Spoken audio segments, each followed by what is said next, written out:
Step right up, it's nailed. A Halo by Halo journey through the music of Nine Inch Nails. I'm Blake. I'm Jessica. Welcome to Halo 16, Things Falling Apart, or as Meathead called it, Shit Fucking All Up. It should have been called that. I like that Which better. I think is a fine alternative title. Uh-huh. This is a big one. This is an important one to me. This may be a super episode, right, Jess? Right. Like the Broken EP where we did 3 hours. Oh, God. I don't know if I can handle 3 hours. It might be a super episode. We'll see. I mean, it is just a remix album, but I think it deserves it. It's crazy that we're just moving along these Halos, but then I realized at Halo 17, it's going to be 3 episodes. Yeah. So. Once you get past the Fragile, it kind of cooks along. But yeah, you hit a snag like, and all that could have been. It's multi-part. Anything that's multi-part, multi-disc. But this is just 10 tracks, but they're long tracks.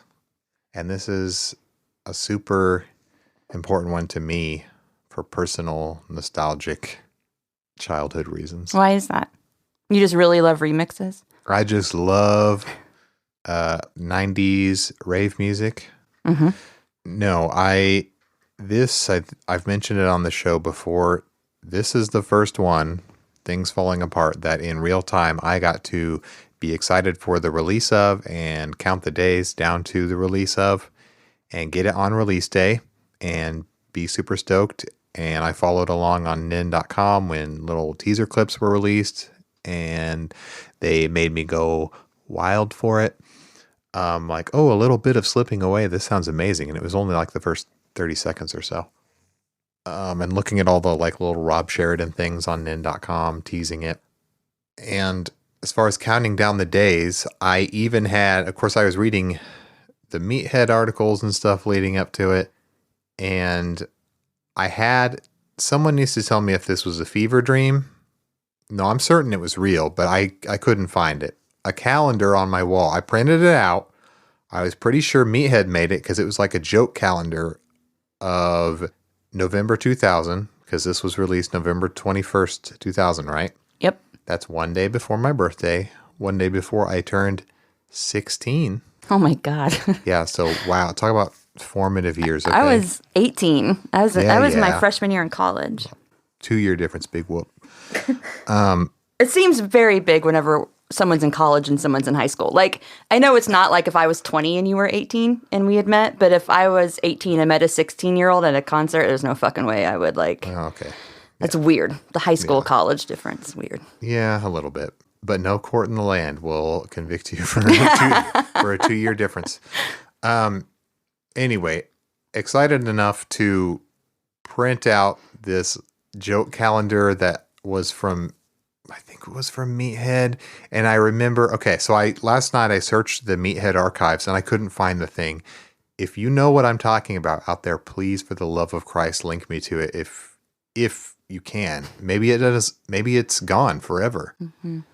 But I remember it said like Things Falling Apart Eve, November 20th. And then of course, Things Falling Apart Day, the 21st. And then I probably like penciled it in my birthday the day after. Mm. And I got this as a birthday gift, by the way, from my parents.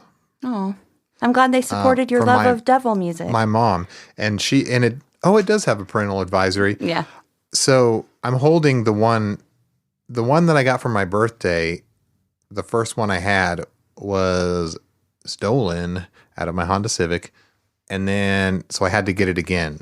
The one I have in my hand now is the one I got, the second one I got. It's probably just a few months later or so. And it has a hype sticker on the jewel case for some reason. I think it came this way. It had to have. But now I think it's pretty cool that it has this original hype sticker intact. Not on the shrink wrap, but on the jewel case. Anyway, the hype sticker has a parental advisory. I don't think it was on the one that I got for my birthday. So, and it's just like it says fuck on it, but it's like a weird noisy remix album. Like who's gonna give it a second look, you know? Mm. They didn't know what it was. They just knew I loved music. Anyway, I was just super excited for it. So, Can I ask you a question about the calendar? Yeah. Did you print it out on the good glossy paper and then get yelled at for using all the paper and ink really like I did? Wow, that's really specific. Is this something from your childhood? Yeah, when I was like a freshman in high school, I wanted to decorate my locker really cool. And so I went online whenever we finally got internet, and I printed out a bunch of pictures of Trent Reznor. And I used the glossy pretty paper. Yeah. And my mom I don't know, I guess she wanted to print out something like a week or so later and hadn't noticed. And she called me out in the living room and she was like, did you print out some things on the computer using the glossy paper? And I was like, yeah, just a couple pictures for my locker. And Dirty. she was like, she's like, God damn it, Jessica, you used the good paper and we're almost out of ink now. And I was like, wow. Sorry, Mom. I just wanted a cool locker. Did you have to tell her what they were, or did you not tell her the details? I think I just said there were pictures for my locker. She wouldn't have known who Trent Reznor was if I had said, oh, it's Trent Reznor, Mom. But if you said it was Peter Steele, she'd be like, ooh la la. She'd be like, you're forgiven. I hope they were those Playgirl photos. Well, I see why you needed so much paper to accommodate the length, if you know what I'm saying. Mm-hmm, mm-hmm. My mom was a Peter Steele fan. But all that to say, when we talk about and rank and rate this album and critique it, I am biased in favor of this album, and I don't care. Some people love it, some don't. I'm going to come right out and say it's not even nostalgia bias necessarily, because I've been listening to it after not listening for years, and to me, it holds up and it fucking bangs. Like, I was a little worried that maybe it wouldn't be quite as good as it was in my teenage mind. But hey, ask me about the first time I listened to this. When was the first time? I'm almost afraid to ask. It was like earlier this year when we were prepping for The Fragile. I'm the biggest fucking poser. Why did you miss out on this one entirely? I was a freshman in college. Mm-hmm. And I don't think I really bought CDs at this time. I was fucking broke, and I lived in a dorm, and I did work study, and I made like $200 a month, and that's what I had to live off of. And so I was definitely not buying CDs, and I was kind of in like a weird little campus bubble. I wasn't aware even of stuff that was coming out. I didn't have a car, so I didn't drive to like CD Warehouse. I didn't have a license at this time actually either. I didn't start driving until I was like 21. Mm-hmm. But yeah, I just really wasn't aware of a bunch of big releases. I was just broke and listening to stuff I already owned. And also, I've never been like a huge remix person. Like, and here's why. Zoomers now will never understand what it was like to be like an 18-year-old in the 90s and aughts whenever you had to buy music and it cost $20 per CD. Yeah, and so if you're at a record store and you're standing there and you're like, well, I could get this remix album of shit I've already heard before, or, and I'm not a big remix person, it would be completely for completist reasons, or I could buy this whole new album by Outkast. I mean, what would you do? I bought the Outkast album. The double album? No, that was way later. I was just using an example of something. But okay, it comes down to $20. I can buy one CD. What am I going to buy? Hey, $20 is $20. Yeah, and it was also like 5 hours of work. That's another thing. Yeah. I think our friend Josh and I, we both used to talk about this, but whenever we were working and we'd go buy a CD, we're like, oh, God, the CD is like 5 hours of work, because minimum wage is still garbage, but it was even worse then. I put it out of my mind because if I thought about it like that, I would get too depressed. And I was working by this time, but like I said, it was a gift, so that was a plus. Didn't cost me anything. I was buying my own CDs, but mostly the $7, $8, $9 used ones at CD Warehouse. But occasionally I'd buy a new CD, but I didn't have bills either. I was living with my parents and working and going to school. Yeah. I think I had to pay like MSU back too, because I don't think my student loans covered everything. So anyway, don't go to college. It's a crock of shit. Unless they ever make it free. Drop out of school, kids. If you have to take out student loans, it's not worth it, in my opinion. No, fuck that. Because even with my bachelor's, it took me forever to find a decent job. And I had to go back to grad school to get one. So got even more in debt. Yay. But speaking of remix albums, Fixed was, I think, cooler than we remembered it being. I think we were pleasantly surprised by that one. Further Down the Spiral has its moments, a lot of cool stuff on it, some stuff I wasn't as thrilled about. This is the one for me. Thus far, this is the banger. Thus far. Out of all the remix albums. Yeah.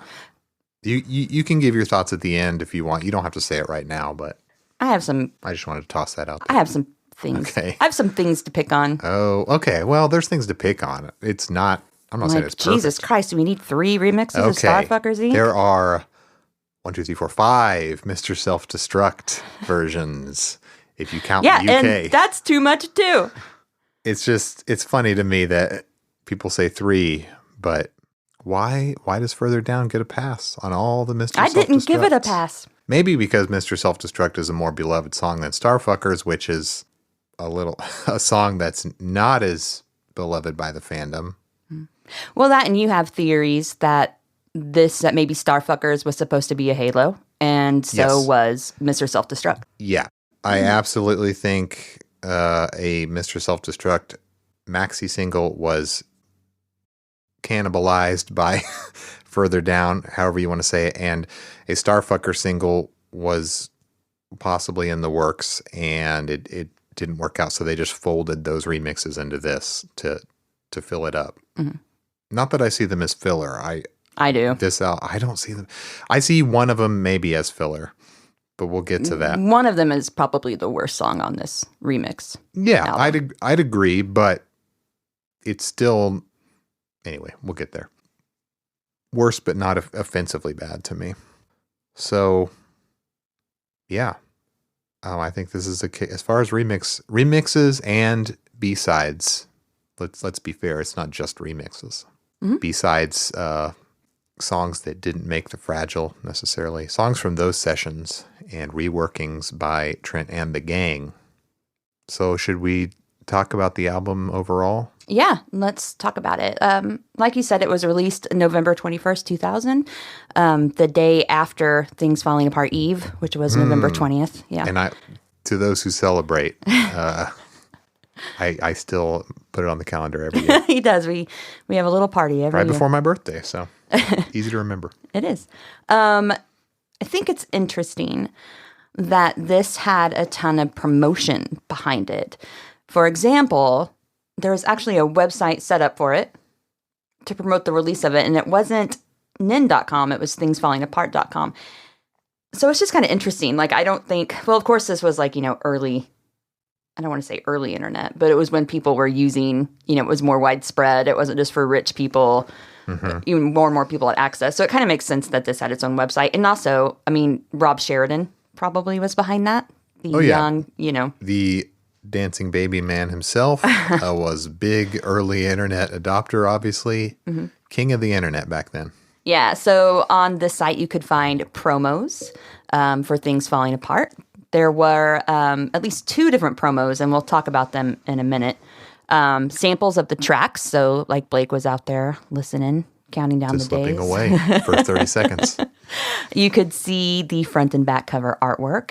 And I think there was promotional artwork on there, poster, postcard, and flat. What's a flat? I think it's a mock-up album cover, but it's just a piece of heavyweight paper that has the cover art on it. Interesting. Okay. Don't quote me on that. Okay. Whenever you loaded the site, some music was playing. There was an unused remix of The New Flesh and an untitled instrumental outtake. Oh, I can play that. Untitled from thingsfallingapart.com.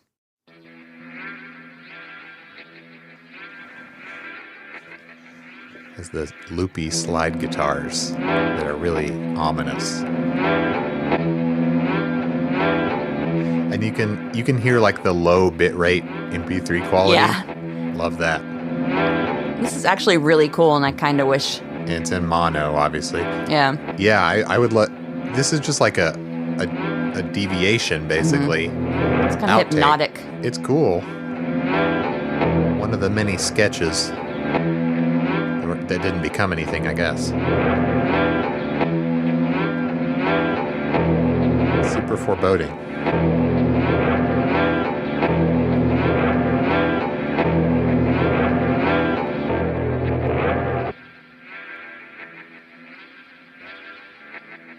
the only Nin track I can think of that just goes by untitled in the fandom. And then there was an info section on the website, and it had this text just kind of describing the album. Things Falling Apart contains various manipulations of songs from the Fragile recording sessions. The 10-track disc features new interpretations of Fragile songs by a variety of musicians, including members of Nine Inch Nails and the Nothing Collective. I want to be a part of the Nothing Collective. Ooh. Things Falling Apart also features 2 previously unreleased tracks, a cover of Gary Newman's Metal from Newman's 1979 album The Pleasure Principle. Great album. And The Great Collapse, a new song recorded during the Fragile sessions and completed by Trent Reznor and Alan Moulder prior to NIN's 2000 U.S. tour. Produced by Reznor, Things Falling Apart follows a long line of remix albums from NIN, including Further Down the Spiral and Fixed. Did they say a long line? Yeah, follows a long line of remix albums, too. I mean, I guess it covers 1992 to 2000. I mean, you could probably count like some of those early Some Halos. of the singles have a bunch of remixes. Yeah. Okay, sure, whatever. So there were promotional trailers. I kind of touched on that earlier, directed by Bill Casanova and edited by Rob Sheridan. There was a broadcast version that was 30 seconds long, and then a full version for the web only that was 60 seconds long, and I will play that right now. Rob Sheridan reposted it a while ago on his Instagram and mentioned that it was the first thing he ever directed as an official video. Edited. I think the director, it says, is Bill Casanova. Oh, okay. He took the lion's share of the credit on this Instagram post, but I won't. Well, I'll let him. We'll let him have it. He was coming into his own. He was like a kid, basically. He was boy genius who was taken up on the Nin roller coaster, the Dream.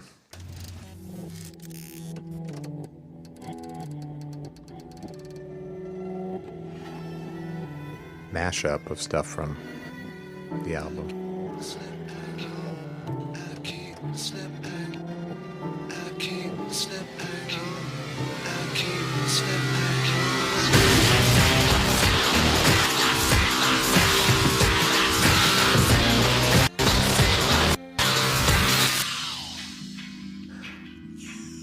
I thought something was fucked up with the audio, but that's how it actually sounds. Yeah.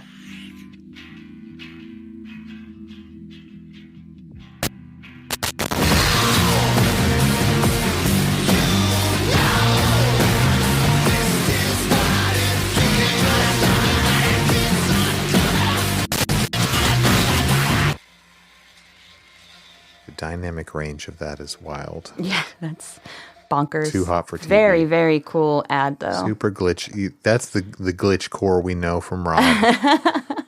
Every track was all mashed up in there. What is this? Nailed podcast? Just didn't like that bad comparison. No, it's good. It's good. Sorry, I was thinking about how pretty it was, though, really. It was. Mm-hmm. It was nasty, but also beautiful. So, before we move on, I'm going to consider this as part of the promotional effort, even though it wasn't necessarily sanctioned by Nine Inch Nails. But there was a Meathead Perspective post from August 30th, 2000, titled All Remixed Up, Don't Know What to Do. And I thought I'd read this because it's pretty funny. Yeah. Firstly, please accept my most heartfelt apologies for making reference to 311 in the above title. Nice. It's the first thing that popped into my head, and I'm too lazy to think of something better. Anyway, I just received, 5 days ago, this official press release from Nothing Records about the upcoming NIN remix record, and I thought I'd pass it along since you all probably care. We do. For immediate release, Nine Inch Nails changed name to Nine Inch Nails, which is all one word. No spaces. No spaces. I remember they were going with that for a while, I recall. Announced release of new remix EP. New York. Nine Inch Nails announced today the changing of the band's name to Nine Inch Nails and the release of 2 projects this fall, a remix CD and some live DVD/beta thing. Entitled Shit Fucking All Up, the remix record is slated for a mid-October release and features new remixes with the word version tacked onto them and unreleased material with strikingly similar names to songs from Nine Inch Nails' multi-platinum release The Fragile. The as-yet untitled live DVD/beta thing is scheduled for a November release and features mostly footage of an... Sorry, this is too funny. Features mostly footage of an inebriated Leo Herrera hitting on girls backstage during Nine Inch Nails' visually groundbreaking Fragility concert tour. Engineer Leo. Both projects were produced by Nine Inch Nails' Leo Herrera. The band's official website, www.nin.com, will feature exclusive vague hints and information about the remix record and DVD/beta leading up to their release. The site currently offers a comprehensive archive of blinking squares and shape-shifting blobs, as well as a Fragility Tour archive that hasn't been updated since the Reagan administration, and some streaming stuff. Not quite wrong.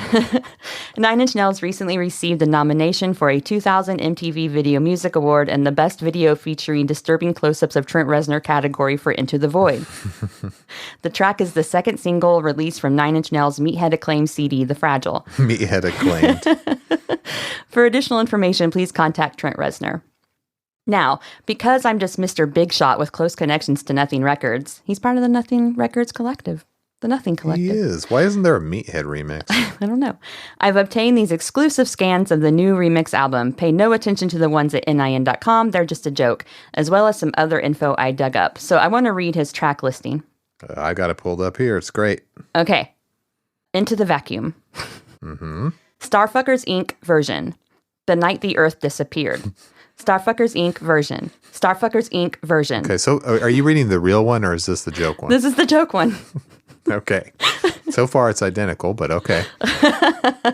I'm looking forward to bumping into you at Kmart someday. I'm looking forward to bumping into you at Kmart someday version. And that's the longest one. Starfuckers Inc. version. Of course. Ripe with version. Yeah. The way out is through the trunk of my Hyundai. Nice. Starfuckers Inc. version. Metal. The morning the world came back, then went away again. Like a virgin version. Starfuckers Inc. version. Starfuckers Inc. version. Starfuckers Inc. version. Starfuckers Inc. version. That's my favorite. The final one, version. As it turns out, it's not really an EP since it has 18 damn songs on it, but let's just overlook that. I know you're thinking, wow, there's a lot of virgins on there, but there's no need to be worried or frightened. The songs are your friends. They are not there to hurt you. Well, except for track 10. I wouldn't mess with that one. Track 10, Blake, which one was that again? The way out is through the trunk of my Hyundai. Yes. I had a Hyundai. You did. Here's the rundown on the various Starfuckers Inc. remixes. Starfuckers Inc. version, remixed by Charlie Clouser and Trent Reznor at Nothing Studios, New Orleans. Starfuckers Inc. version, reconstructed by Keith Hillebrandt at Nothing Studios, New Orleans. Starfuckers Inc. version, looped over a boring, repetitive beat by Porter Ricks. That one is 28 minutes and 43 seconds long, by the way. A man after my own heart. Not afraid to say it. Starfuckers Inc. version, hummed by Trent Reznor in the shower at Nothing Studios, New Orleans. That one's 48 seconds. Nice. Starfuckers Inc. version, remixed by Meathead in Meathead's basement. That one I want to hear. Starfuckers Inc. version, the original version of Starfuckers Inc. played backwards by Trent Reznor while bored at Nothing Studios, New Orleans. Well bored. Starfuckers Inc. version, the original version of Starfuckers Inc. sped up 2 times by Rob Sheridan before Trent Reznor came in and smacked him for touching his equipment at Nothing Studios, New Orleans. Early How to Destroy Angels experimentation. Starfuckers Inc. version, partial cover by Pearl Jam during one of Eddie Vedder's frequent lapses of coherence. Starfuckers Inc. version, sound clip of Carson Daly talking about starsuckers on MTV while trying to sound like he knows anything about NIN. Fair. That's 11 seconds long. Oh. Also, this record features NIN's long-awaited cover of the Gary Newman song Metal. Hint, the leaked track on Napster isn't real, dumbass. It also features... I want to know what that was. I think I have some info on that. Okay. It also features the not-so-long-awaited cover of Like a Virgin by Madonna. Like a Version. Remember that? Who was it that did Like a Version? Was that the AV Club? I think it was their series where they had bands come do covers. I thought it was just called AV Club Undercover or something. Okay, Like a Version is something else that involved covers. Never mind.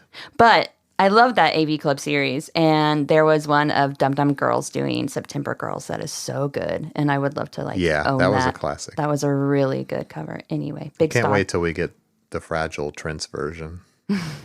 Anyway, if you're not excited already, get excited, damn it.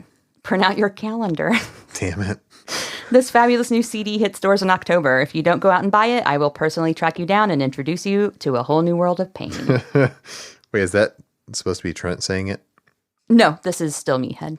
It's not part of the gotcha. official press release. That was separate. Okay. So, Very good. I want to thank the Nintern for finding this. This is a quote from Reznor, and he's talking about the remix album. And I think it was an interview he did from the Nintern's Notes Pro Tools interview. So, Ooh. not like Pro Tools used to do interviews. They probably still do. I just don't pay attention. For the remix album, due out November 21st, Reznor eschewed. Did I say that right? Eschewed, sure. Yeah, sounds fine. All right. The typical DJ of the moment approach, and instead took the copious ideas that emerged from the album's writing process and compiled mixes from within the NIN camp itself. Has he ever done the DJ of the moment? I don't think he's just done his friends and stuff. I know. That's what I was thinking. I think maybe there's talking about like mainstream remixes, like what other artists do, yes, like Madonna yes. or something. Yeah. Madonna, Fatboy Slim mix, Chemical Brothers mix. We have a fairly large network at the studio, and everyone has their rooms they work in at the main studio. When we were working on The Fragile, a lot of times when tracks were somewhat developed or near finished, guys like Charlie Clouser or Keith Hillebrand or Danny Lohner, guys that were in the band and around the project, would show interest in reconstructing things or trying to take a song in a different direction. So when I finished the record and sequenced everything together, I'm sorry, you didn't do the sequencing, but okay. We all know it was Bob Ezrin, but... Bob Ezrin didn't sequence this. Oh, you're talking about The Fragile. Yeah. Okay. So when I finished the record and sequenced everything together and made the decision of what to throw out and what to keep, there were a lot of these things left over. So when we got off tour, we went back and listened to all these things, and it was a pleasant surprise. They were better than I remember them being, which I thought was pretty cool. And I thought I'd make a record that is a collection of things. It isn't the major next statement of Nine Inch Nails. It's more of a breeding ground and collection of curiosities and things that I find interesting that are more geared toward the fan. And honestly, that's really what remix albums are. It's not something that a casual listener would pick up. Absolutely. Because you're going to get I think a lot of people did, and people have told me their like entry point stories for Nine Inch Nails. They picked up a remix album first, maybe not even knowing what it was. And then that became like somebody told me they got the Fixed was the first thing they got, and it became like their favorite. Can you imagine? But someone told me that, at least one person told me Fixed was their favorite. Like it's the first album theory. Right. First album theory really holds up. It's also true for Further Down the Spiral. Yeah. So this was released on CD and LP. And fun fact, a 2-track promo version of Into the Void was released in the US, but was mistakenly labeled as Halo 16. So, damn it. Yep. There can only be one Halo 16. Get it right. I really wish we had this on vinyl. I looked up prices and they're not pretty, but because I love this one so much, I can't believe I don't have it on maybe vinyl. In like 20 years, there will be a definitive edition. It doesn't seem like he's doing definitives of remix albums, but you never know. I mean, he can't even finish the main LPs, you know? I know. Never say never, I guess. Yeah. So artwork, the design and photography was Rob Sheridan. I believe this was the very first thing he did. The first time he got to actually do the cover. Mm-hmm. I guess he helped with The Fragile in minor ways, but... I think that this is probably my second favorite art from the Fragile era. First being The Day the World Went Away. And then second being this, and I think it's beautiful, and I love the color scheme. Yeah, my eye is just drawn to and attracted to this color scheme and this art. I loved it from the first time I saw it. Can I talk about the package while I have it in my hand? Yes. I mean, you all know if you don't know what the package, the art front and back look like, look it up. But I love that when you open the CD, now I want to see what the vinyl looks like. But it's super close-up macro flower stamen imagery. Is it stamens or pistils?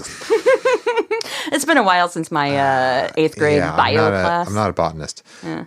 But you open up the CD and the flower parts, let's call them the flower reproductive organs, very subtle.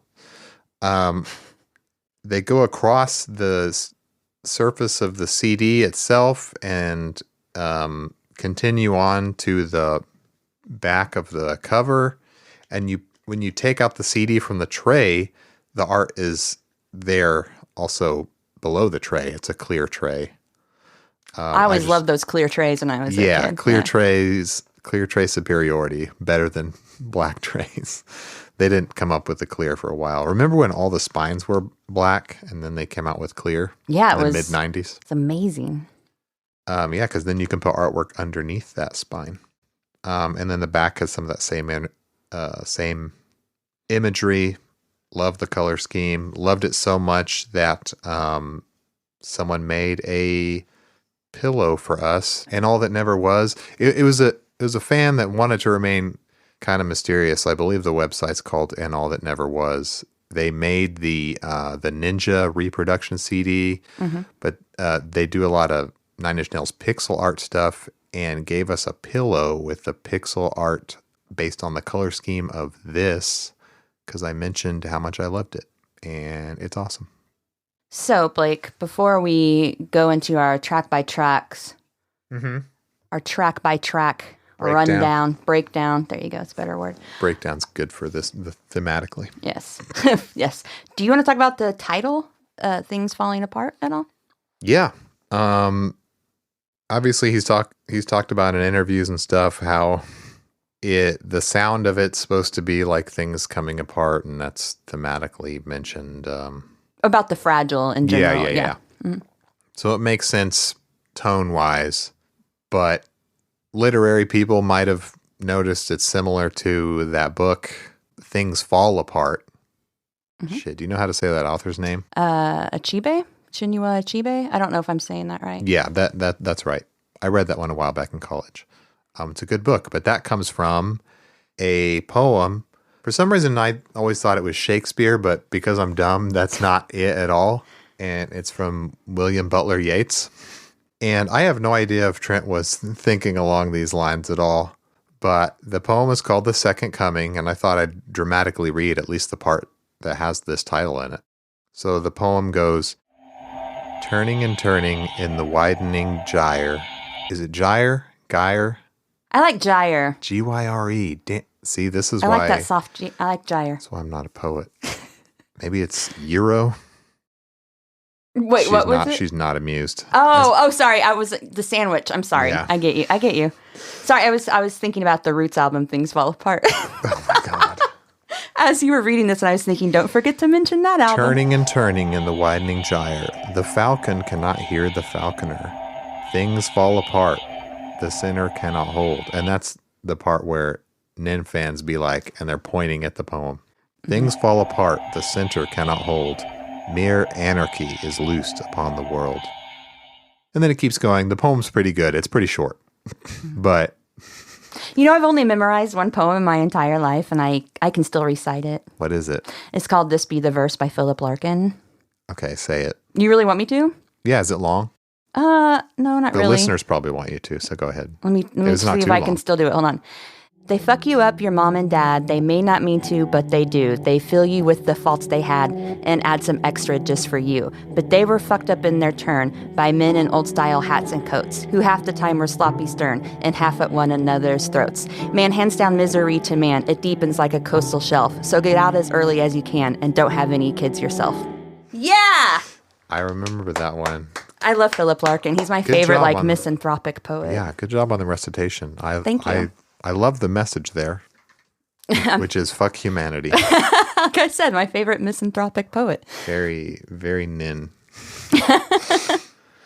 Anyway, sorry to take the shine off your poem. That was a beautiful reading. Yeah. I think it's related. He could have called this album like Mom and Dad Fucked Me Up or whatever. So anyway, I think about that when I see things falling apart.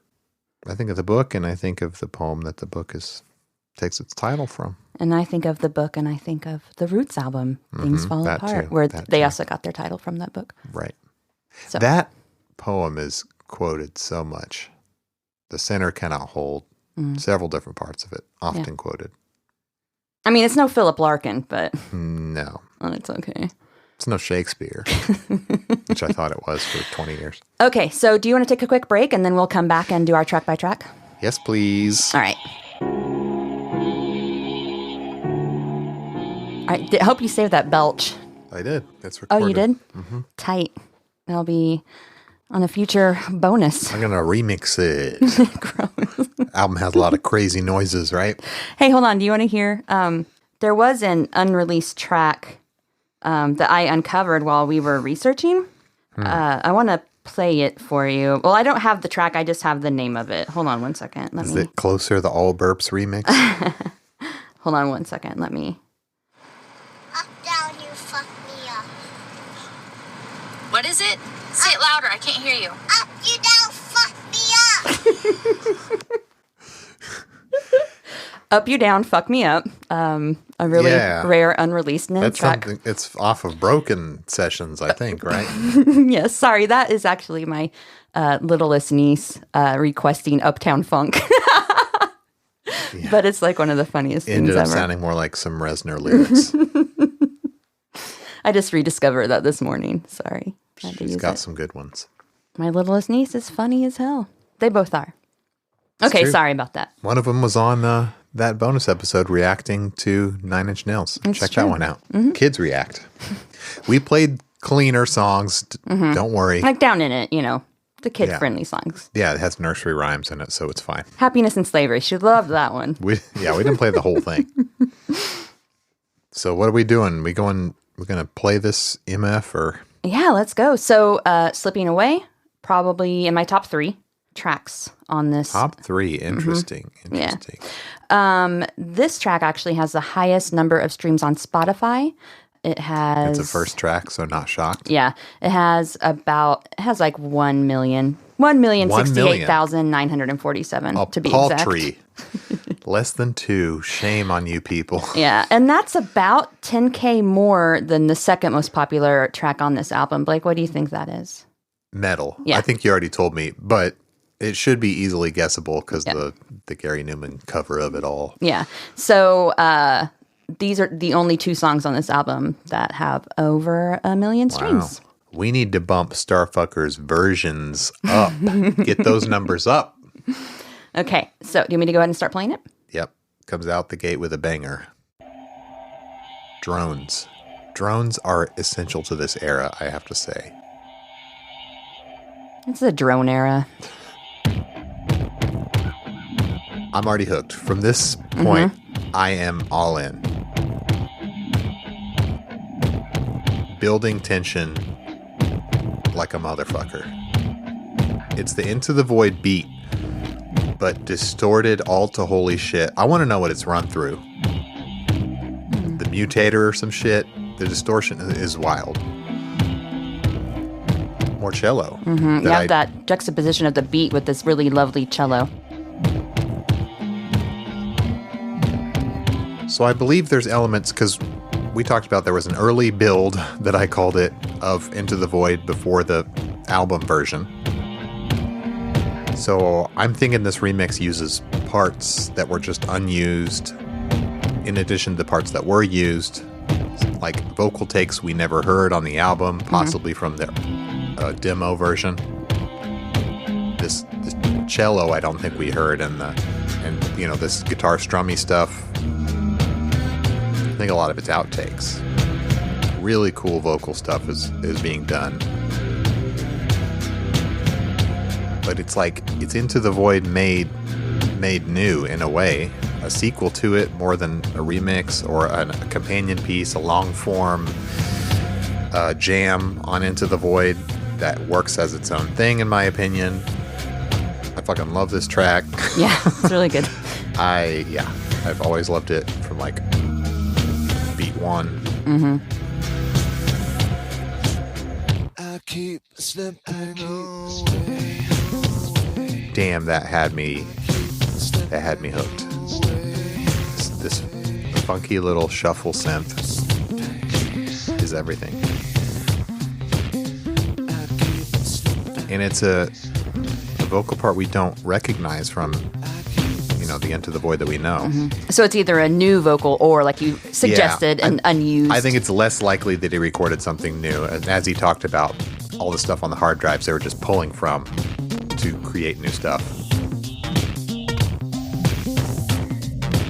If anybody knows, tell me what synth, probably the Nord lead again, but what synth was used here? I think a lot of it is rearranged, rhythmically rearranged vocals and lyrics to make new things.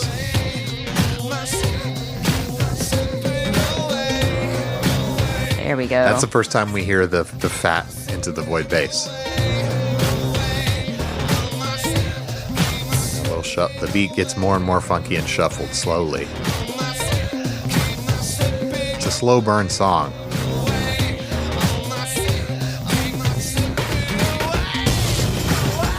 The tambourine is back in a big way. I love how the lyrics are super limited. It's just, I keep slipping away, myself keeps slipping away, and then tried to save myself. I think that's pretty much it. And then the whoa-oh-ohs are kind of rearranged.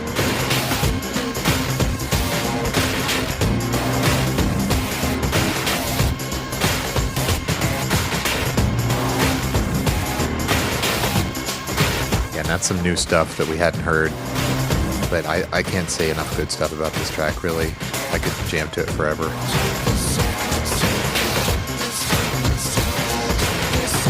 Better than Into the Void? Well, no, but that's hard to top. But this is probably Yeah. one of the best remixes of a Nine Inch Nails I think track. this is, top 3 Nin remix material. Here we go. The breakdown. Some of the most nutty vocals you'll ever hear. Here we go. Now that's a scream. That big fat drone. It's so distorted.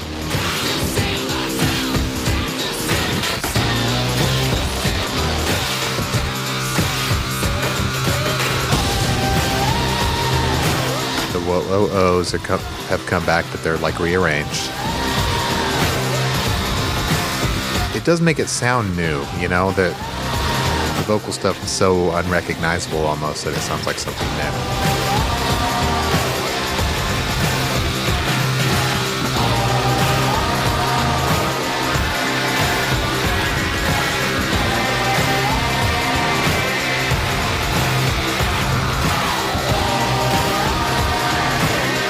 I think this is the second longest track. It's like more than 6 minutes, right? But I wouldn't want it a second shorter, honestly. Maybe the third longest. I maybe lied. Sorry. Love that it starts with a very quiet drone, ends with the fattest, crunchiest drone you've ever heard. Love the way it ends.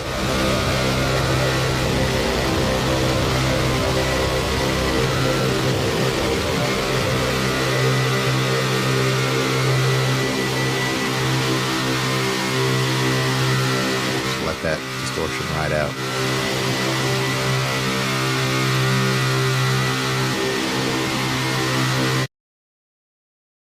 My main thought about that song and why I love it so much, it does the Reznor thing of, and that one is manipulated by Reznor himself, Reznor and Mulder. So it's, remixed by the original creators. And I think that helps it, as has been the case in the past with remixes. But what I love about it is that it does the Reznor thing of breaking the song down, utterly Deconstructing. Is that the word you're looking for, maybe? not as much deconstructing as destructing, destroying the song down to noise, but remains a thing I can dance to the entire time. That's the magic trick this song does that makes it amazing. It never stops being a dance jam. Yeah, it's But it's utter destruction also. yeah.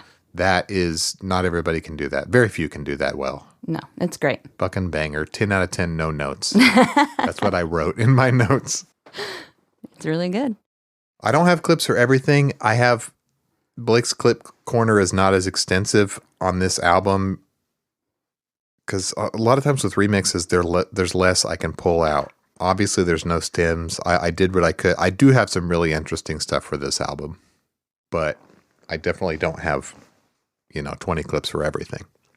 So I think most of Slipping Away stands on its own, but I pulled out the drums by themselves because I just love that distortion.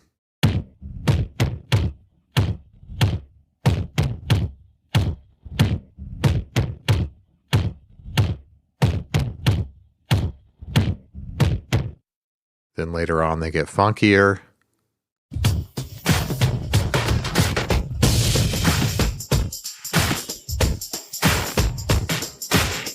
Tambo Trent. Of Oh, I course. love Tambo. Love the Tambo, Tambo Trent. Trent's one of the best. Gotta be one of my favorite Trents. Up there with Sax Trent.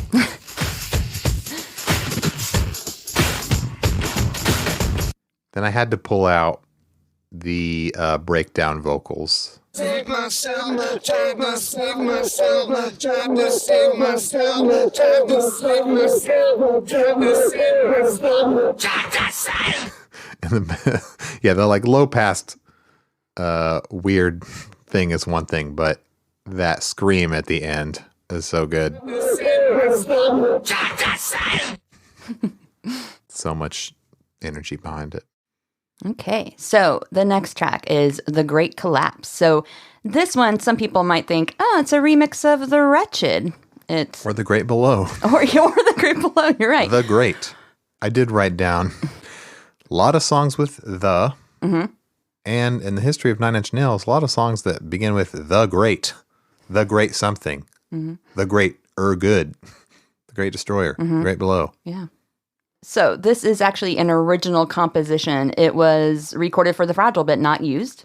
Again, written by Reznor, but this was manipulated by Trent Reznor and Alan Moulder. However, there was additional programming and sound design by Telephone Tel Aviv. So Telephone Tel Aviv, One of the Nothing Stable, right? kind of, yeah. So that is a group that consists of Joshua Eustace, who will become actually briefly a member of the band later, and Charles Cooper. And so, And R.I.P. to Charles Cooper. yes, he did pass away. So I believe they're kind of a New Orleans-based group, but they were later based in Chicago. So that's probably how Trent Reznor met them, right? Was just New Orleans group. But when I Googled Eustace, I was like, man, he's so young. Like, he's my sister's age. He was born in 1977. So in 2000, he would have been 23. So just maybe a little bit older than Rob Sheridan, but still pretty young. Like, how does a young person who's not like on a major label, who's not like a national, recording act, like how do they get the attention of Trent Reznor? Is Wonderkind. So I did some Googling, Ooh. and I found an interview with Joshua Eustace from Self-Titled magazine. Okay. Oh, he Oscar's makes his here. first appearance. Oscar loves Telephone Tel Aviv. That's what people don't know. Come here, buddy. Do you love them? He's sniffing my finger, so yeah. He just wants some pets. Okay, so I'm going to read the question from the journalist first and then his response. So, moving on to your time with Nine Inch Nails, you've known Trent Reznor for a while now. Did the two of you really meet randomly at a bar? Was he aware of your music at all back then? Were you a fan of his?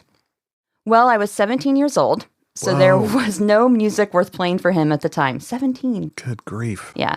I extricated him from an unfortunate situation that night, and we ended up hanging out all night on the stoop outside Vertimart. Vertimart. Someone tell me what a Vertimart is. I'm guessing it's kind of like a Come and Go or a Publix, or Publix would be a grocery store. Come and Go would be more like a convenience store. The name implies it's like a greengrocer or something. Maybe. I want to know what the unfortunate situation was. I don't know. Maybe he saved Trent from a bar fight? What's going on? know. Maybe someone was hitting on Trent, and Trent's like, "Oh my God, get me out of here!" And Joshua came up and said, "Excuse me, I'm dating Excuse Mr. me, Reznor. this is my husband. We'll be leaving. Wait, you're 17. What? Why are you in this bar?" Anyway, New Orleans, am I right? Yeah. We ended up hanging out all night on the stoop outside Vertimart and just talking shit. Myself, Trent, and Robin Fink. Nice. I was definitely a fan of NIN. The Downward Spiral had just come out, and it left a permanent mark on me with regard to what I thought songs and sounds could be. It's an undeniably brilliant record. Journalist, why do you think you ended up reconnecting 5 years later? Did you have a personal and musical connection right off the bat, one that made a collaboration seem inevitable? And Eustace says, I don't know if it was that personal, but he was very cool to me when I was young and would always answer dumb tech questions and invite me to shows and all that. Imagine being like, I don't know how to work this shit. Hey, Trent. How do I work Pro Tools? And he actually teaches you. Yeah. He got hold of the first batch of stuff that Charlie and I were working on in 99 through our friend Alan Yeager, who had given it to Danny Lohner. After that, we were in Nothing Studios in a matter of days. This would have been late January, early February of 2000. Much has been made of how healthy and positive Trent is these days, especially when compared to the mind state he was supposedly in while making The Fragile. You worked on Things Falling Apart around the time he was living in New Orleans, right? How has your relationship evolved over the years, creatively and personally? Yeah, that's exactly the release for which we were making songs. He might have been a little unhinged at the time, more unpredictable, chaotic. Things Falling Apart. Always cool to me, though. After that time period passed, I didn't see him much except here and there, and it was kind of a, hey, how are you doing, man? We didn't keep in touch, really. I hadn't spoken to him or seen him in 12 years until late 2012 when I got a call about NIN. So, anyway, Joshua Eustace, 17 years old, saves Trent Reznor in a bar. I don't know what the situation was. He saved his life, and so he owed him. He owed him a favor. Yes, and, got technical help from Reznor, and somehow Reznor got a copy of their work and liked it and invited them to create some soundscapes and remixes for this album. I should have been hanging around New Orleans. I was making computer music in my teens. You should have been. You should have applied to Tulane University. To what? Tulane. It's a college in New Orleans. Do they teach No, it's audio? I mean, they might. I don't know, but it's the I think they have a good psychology program, maybe, which is what you majored in. I anyway. studied psychology at a bad college. So anyway, that is how Reznor and Eustace met. If anyone was curious, because I was curious. Yeah, I never knew that. The only other thing I kind of want to touch on is that there are female vocals Yep. on this track. Whispers. That's right. And there is no album credit for the additional vocals. But in an online chat with Spin in 2001, a fan asked if there was a female singer on the track, and Reznor replied, "It's not me." So, yes, there is. Let's leave it at that. Check your Fragile credits. It's the same person. So it could be Denise or Kim. I think it's Denise. I would agree. As they were dating, she'd be more likely to just be hanging out and therefore available to get in the booth, record a vocal take. Yes. Kim was for hire. It doesn't seem like you'd have Kim come in just to whisper Right. things. And She's a professional singer. Right. Like she's got the pipes. Not that Denise doesn't, but. Yes. And compare it to the whispers in La Mer if Yes. you really want to investigate. I would compare the two. But yeah, real quick, never been played live. I think it could be an awesome live jam, kind of like we've talked about with 10 Miles High. Mm-hmm. Lacking lyrics doesn't mean it can't be played live, obviously. Could be a good starter, It's repetitive. I think it bangs, first of all. But yeah, I think it would be awesome live. All right. Do you want to play it, or do you have anything else to add before we go into this? No, I think it bangs. Let's play it. Okay. Reversed stuff. Again, we hear that a lot in this era. This is one of the coolest little piano things of this time.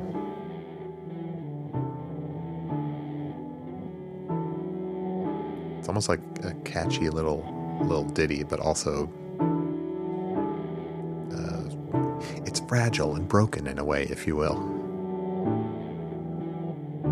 It's almost whimsical, right? This could be Inya, that part. But it's just what the song needs is like an intro. You think it's going to be something soft and sweet, but it's not. The beat. That's just a great beat drop.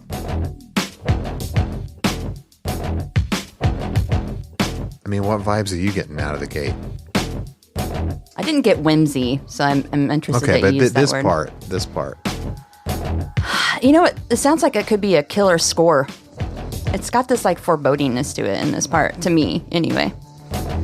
It's almost more, video gamey. I don't know. There's Yeah. something dark about it, and it's more like a Klauser score than a Reznor score.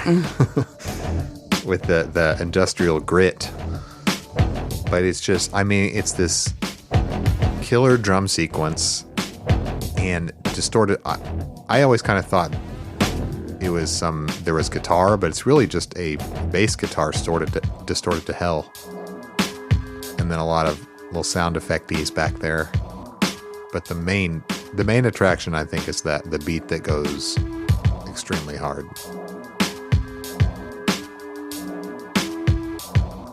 Little string loop thing is cool. But yeah, pure tension builder once again.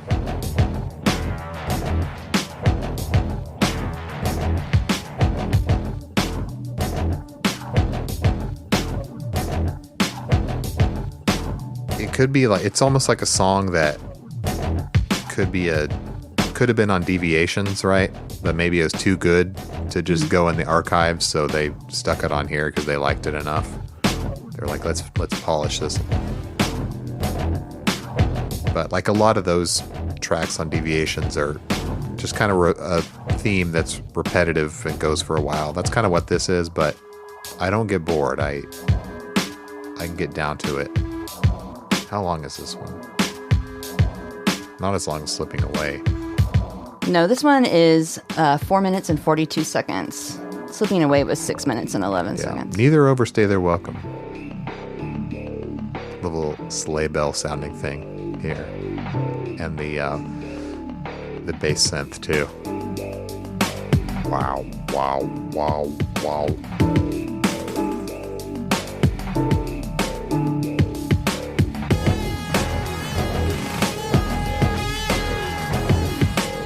I like that little bendy guitar. It reminds me of Where's Everybody? The end of it. Yeah, it does.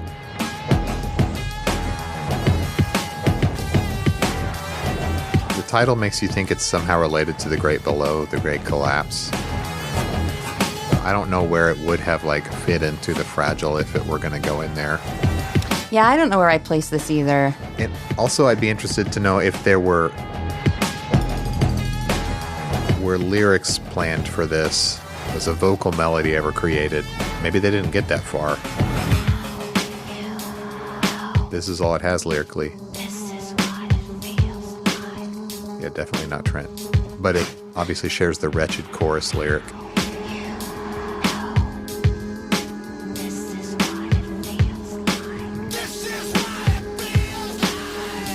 Great scream.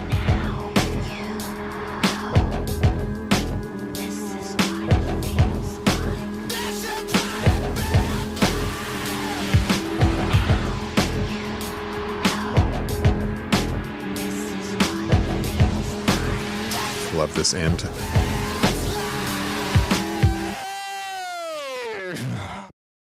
His scream just sustains out until it like dies. Do you like how what was your interpretation of what his voice does at the end there?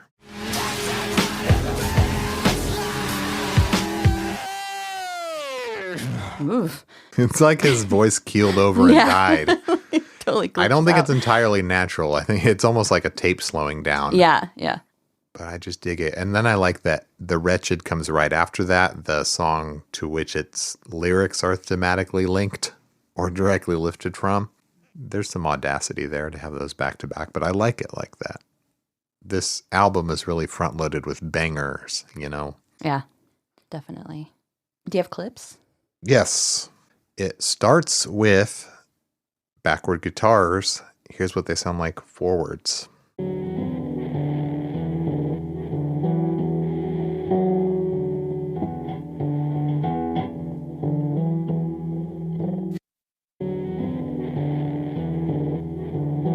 Just picking around.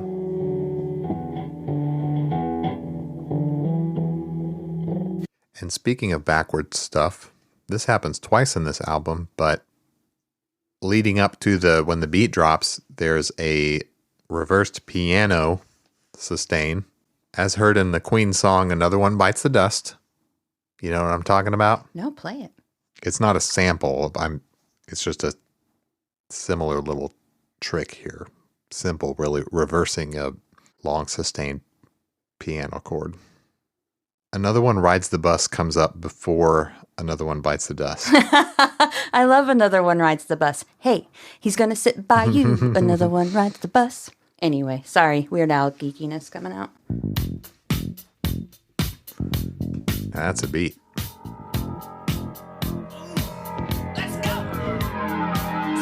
That right. They added like some heavy flange to it too. So a similar thing happens at the beginning of the Great Collapse, but when you reverse it, it just sounds like that.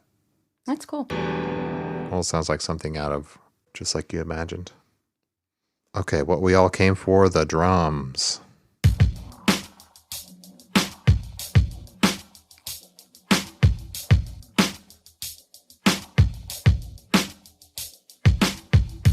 These ones almost sound more like straight out of the drum machine or sampler,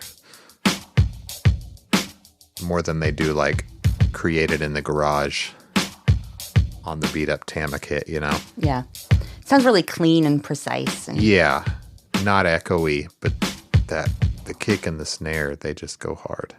The dirty bass, which is like the main melodic instrument of this track, just playing one note.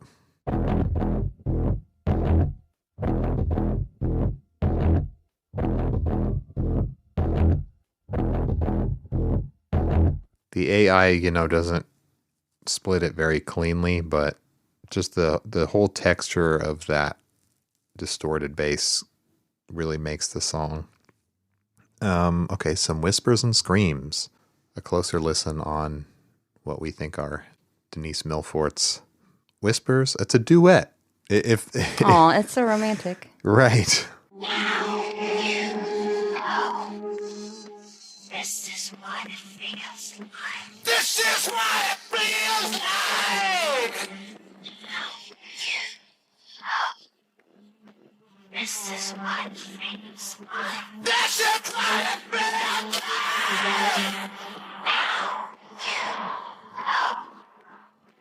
This is what it feels like. This is what it feels like. He was really at his peak for screaming, I think. He could really scream it and still maintain great pitch. What? Yeah. I was just thinking about Broken. Broken was a great Yeah, scream yeah. era too. I think he had honed it a little more by Yeah. now.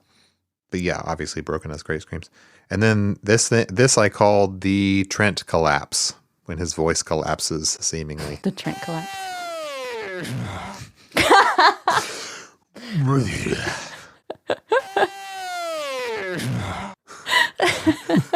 Just my mind's eye sees just like a cartoon Trent like sloughing over and a gust of air comes out of him. And then just a husk of a man remains. What is that? I need to know. Just deflates. A great song. Another, it's in my notes here, another 10 out of 10 no notes for me. Okay. I agree. Let's go to the Wretched version. The Wretched, the first version. Manipulation. This one is done by Keith Hillebrand. Why do you think it's not Into the Void version? I think it stands on its own as its own thing. Yeah. So much so that it like deserves its own title. It almost like reinvigorates Into the Void, if that makes sense. Yeah. It's a good companion / sequel. But anyway, it's almost like made clear that they're playing favorites with that one, having it being track one and not calling it a version, but rather giving it its own title. Okay. The Wretched. It's weird that on some streamers it says remix version, but it's really just called version. Okay. Mine I'll say remix version on Spotify. Yeah, it's weird. This one is done by Keith Hillebrand. love Keith's manipulations. Just for, we've loved his Fragile stuff in the past with like what La Mer, No You Don't. Mm-hmm. The Fragile, which led to The Frail. Great track record, Keith. More droning. Droning and growling.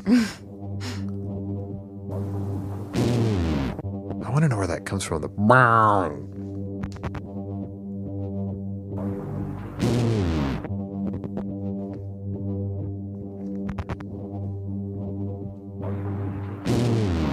What is going on with the... The crackle in the right ear. Well, there's the crackle, but there's also, like, it sounds like a clip of something, like a TV show or something. Do you hear that? A TV show. Listen closely. The You static. don't hear, like, in the Static on static, the it left? sounds like there's voices. Listen. You don't hear a Okay. voice there? I will, later on, I will take it out and try to manipulate it a bit.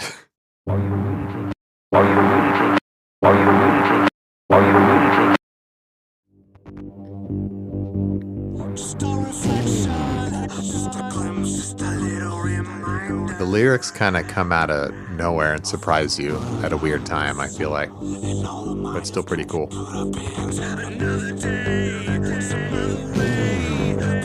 And I like how the single note bass part is now clearly a bass guitar instead of that repetitive bass synth from the original.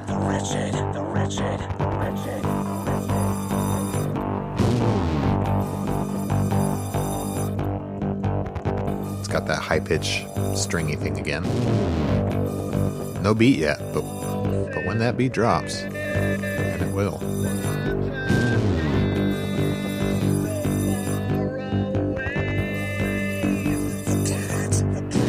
It didn't turn out the way you wanted it to. It didn't turn out the way you wanted it, did it? It didn't turn out the way you wanted it to. It didn't turn out the way you wanted it, did it? This next part. It rocks, folks. Jump scare. Like you don't know when it's coming. The timing is weird, but great.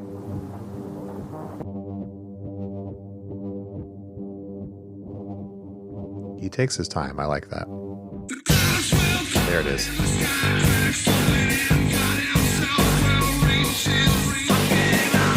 I wrote the drums fuck on this one.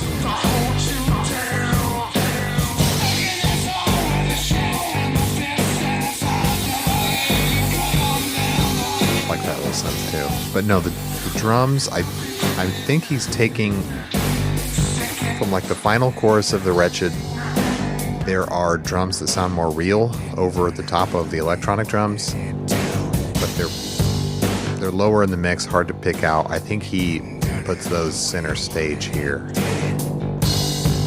And I love that about this. It didn't turn out the way you wanted it to.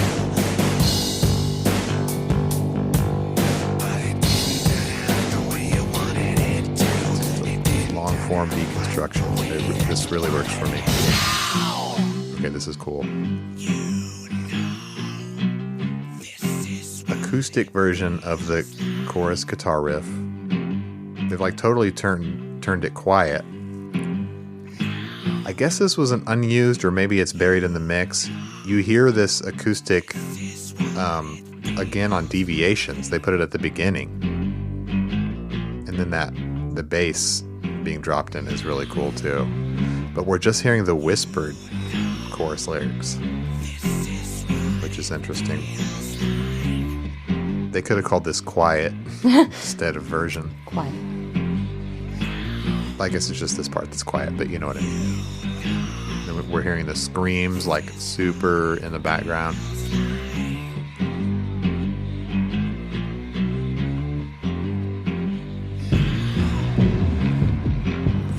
And those are the chorus drums from the original, but like super low passed.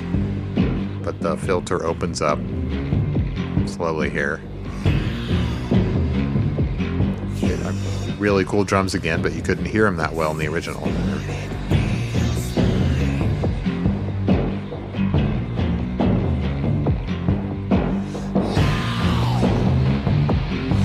Now he's yelling.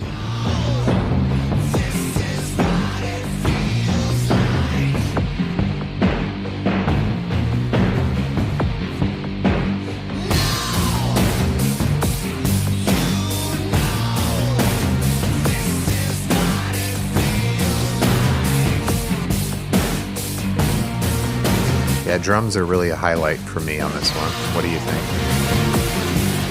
I agree, but I also really like the quiet acoustic part. Yeah. I like this. Stutter.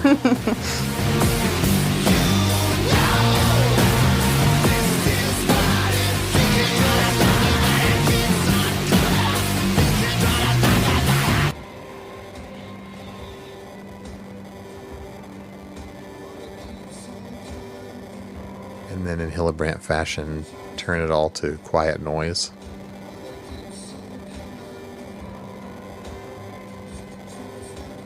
It's like we're hearing the original version with the piano and all, which was not present until now, but like under this layer of quiet distortion.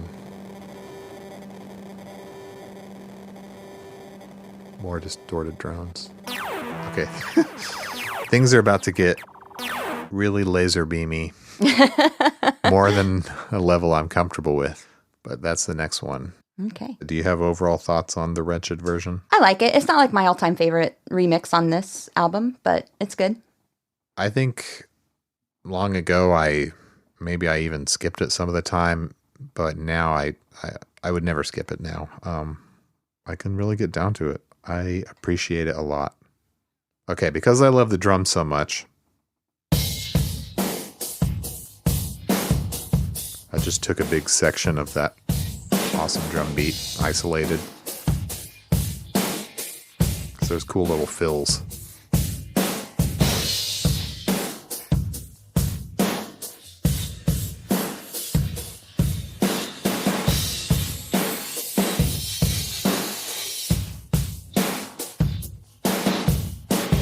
Like that.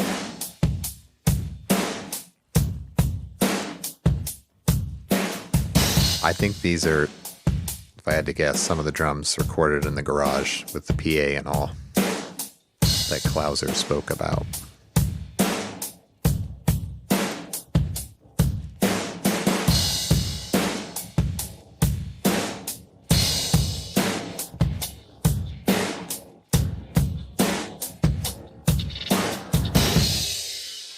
Love the crashes too. Okay, some whispers.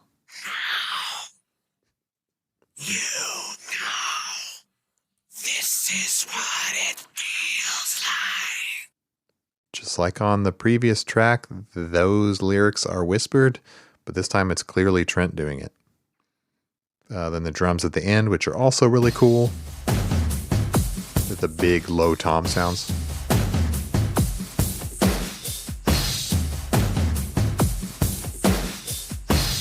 And then my favorite part, the stutter break that they really emphasize a lot more live.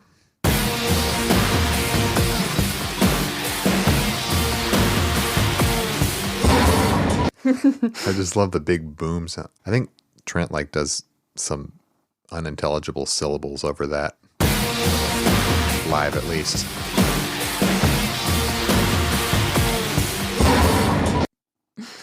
Just so dramatic booms. But yeah, that's the Wretched version. Starfuckers Inc. version, the first of our versions. Okay, so this is one thing that annoys me. They're all just version.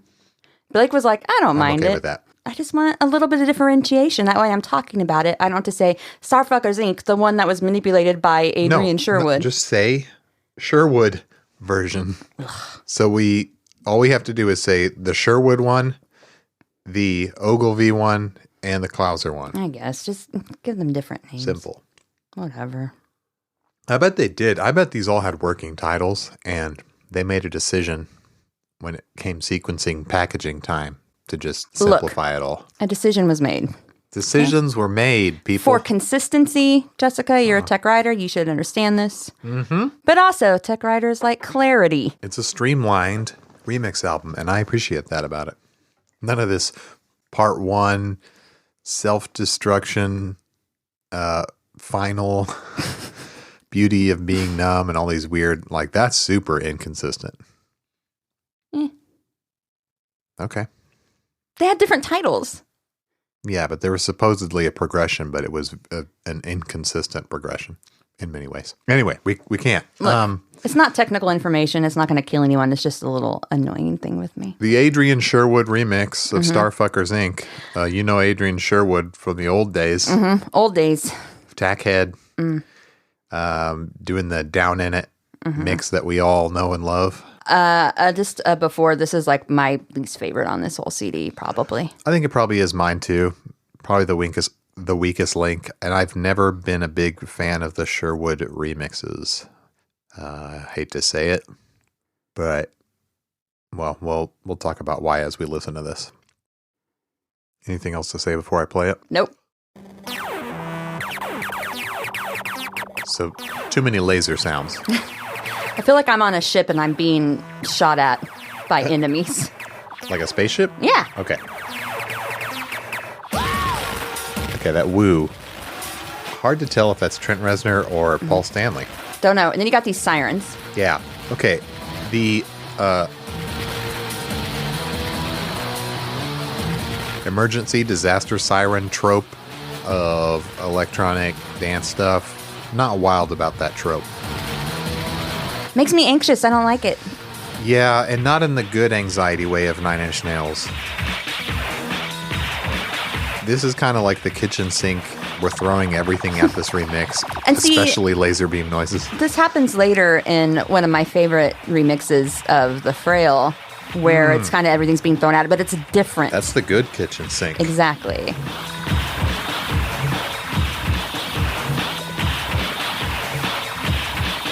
Adrian Sherwood, I read this somewhere, probably Wikipedia, so take it with a big grain of salt, but described himself as tone deaf and more interested in making noises and soundscapes, and that makes a lot of sense. How would you describe this soundscape? I describe it as hell. Chaotic hell? There have been good hell-like soundscapes in Nine Inch Nails history. It's true. It's true. I call it chaotic. Aimless. It's not the fun chaos of like the Frail version, which we'll talk about when we get to it, but A little aimless. yeah. Okay. That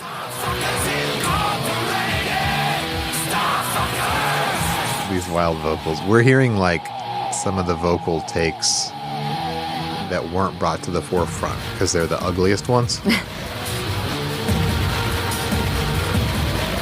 More sirens.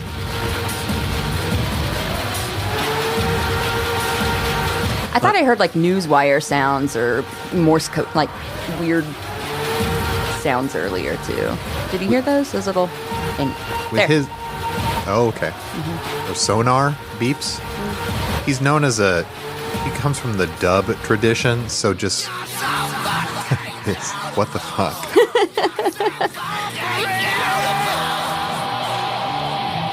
Sound like a Muppet shouting that part. The dub tradition of kind of getting your hands on all the effects and just throwing them on and seeing what happens. There doesn't have to be rhyme or reason. It's not my favorite way to do things.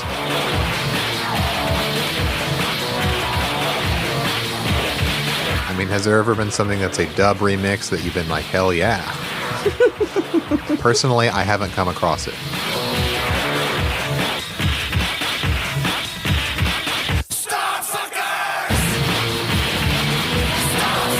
But his stuff, the Downward Spiral era as well, gave the impression of almost like improvisational effects use and editing. And maybe that is how he does it, and maybe that comes from the old school way of doing things. I mean, who am I? I can't criticize the godfathers of industrial music, okay? But I can. what the Kill fuck do your I- idols. That's what I say. They were never my idols. Kill someone's idols. Whatever. Who cares?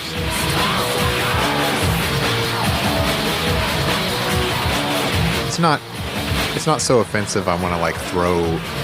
No, CD it's player not. against the wall. There are definitely remixes I dislike more. Yeah, absolutely. I wouldn't say I dislike this, but it's not my favorite. There we go. That's better. To sound more in the vein of sound experiment, whereas the first tracks we've heard work really well as solid tracks.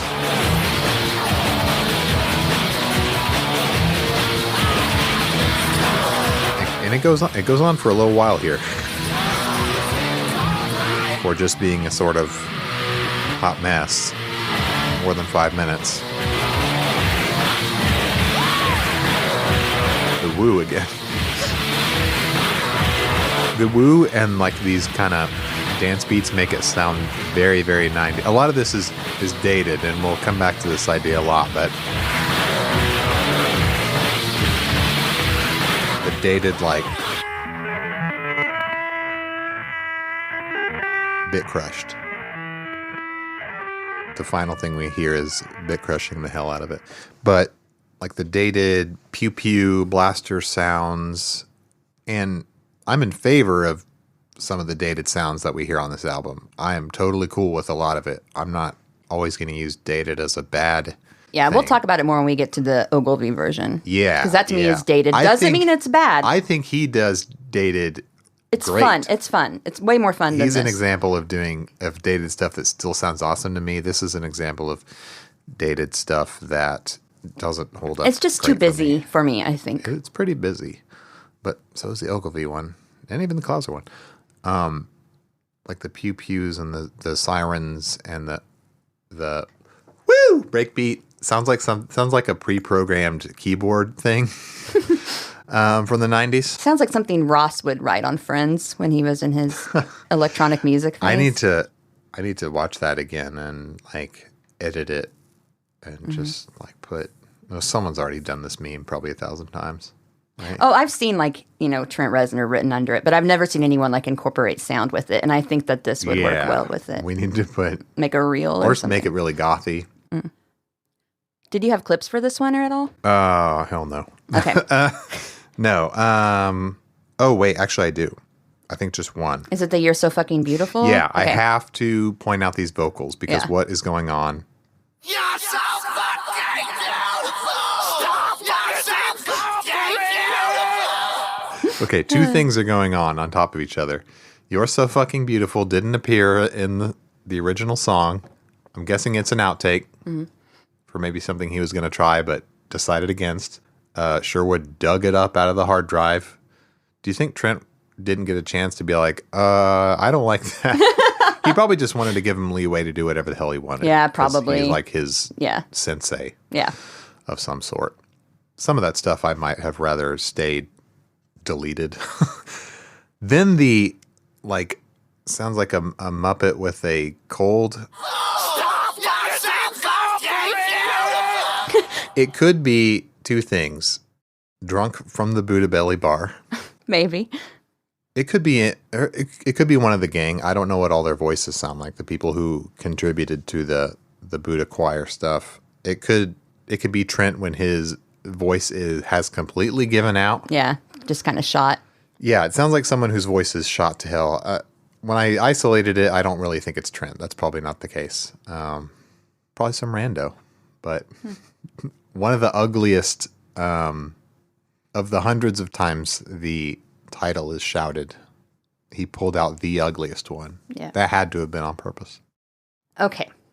So the Frail version. This might be my favorite Oh, wow. on this album. I know that's a big, bold statement to make. That is bold when Slipping Away exists. Like I said, top 3. But this one is, to me, it's more of a reinterpretation than a remix, which I guess you could argue that is a remix, but it feels like... It's not a remix at all. It's made from scratch. Exactly. It takes what what do they call the Vitamin String Quartet, and Mm-hmm. they cover all the songs. And I think we play like some Pretty Hate Machine. Mm-hmm. It's like that, but makes it way, way more interesting. Definitely more electronic. interesting. There's a lot going on. You do have a violin part. I think that's what's playing the main melody. And cello, yeah. Mm-hmm. Oh, I forgot to say. So the production on this was done by Joshua Eustace and Turk Dietrich, and then manipulated by Benelli, who is Joshua Eustace, if anyone's That's wondering. one of his monikers. He wasn't using Telefon Tel Aviv for this track for some reason. Yeah, he has like a million different side projects and stuff. Is Benelli the name of a collective, like Tomato? I'm not sure. That could be the case. I looked it up. hard to find A lot of anything on that info about anymore. it, yeah. But violin credited to Steve Hackle. I'm not going to say either of these names right. Cello credited to Mark Paradas. Ah, okay. I'm sure those are both said wrong. But just two string players, but a lot of good layering there. But yeah, I mean, what is this? It's the Frail done on strings. But with some A lot of crazy sounds thrown in. Yeah. Like we said, this is the kitchen sink kind of throwing everything, Yeah. But it's done in a way, it's very bonkers. I think that's why I like it so much. It's very different. It's kind of zany. I don't know how to describe it. It's whimsical, like did you immediately make the connection to the Fred Willard sketch? Immediately. And I think you should leave. Yeah. The first time I heard this, that's the first thing I thought of. I just pictured Fred Willard throwing dishes behind him and pulling various levers to make strange sounds. Yeah. I think the only songs that I'd heard off of this, because like I said, I never really listened to the whole thing. I'd heard the cover of Metal, and I'd heard Slipping Away. So this Frail version was new to me when I started listening to it, and it became something that I kind of was briefly obsessed with because it is so strange. I think they had a short clip of this, a short teaser clip before it came out, and I was like, holy shit, the Frail on really pretty sounding strings. I love this. And the first time hearing this, this was one of my favorites. Not saying the favorite, but a highlight of the album for me. Always loved this one. Loved the idea to reinterpret the Frail for strings. But back to the Fred Willard thing. I had to look this up. The meme is on our Instagram account, but he's playing the Photo Player, which is an organ. It's a mechanized orchestra for like the silent movie era, where you'd have an organ and a bunch of weird pull strings attached that triggered sound effects. That's what this seems like. Yes. He's triggering all these bizarre sound effects, seemingly at random. I just wanted to get what it was called. Yeah, I can't remember. I could never remember player. the name of the instrument. I knew it was real. Yeah. Yeah. It's a weird name, but it makes sense. It's meant to be played along to motion pictures. Yeah, you can make little weird boing sounds and Boing, boing, boing. And this remix, or this track has plenty of those. It starts with noise, like tuning up the strings.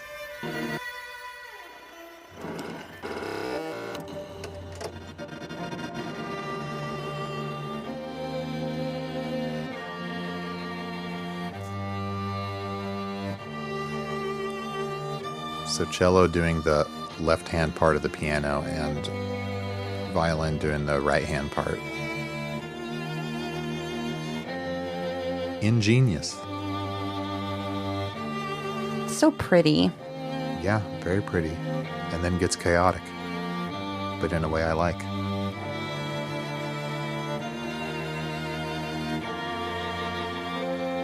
And then there's a high octave added there.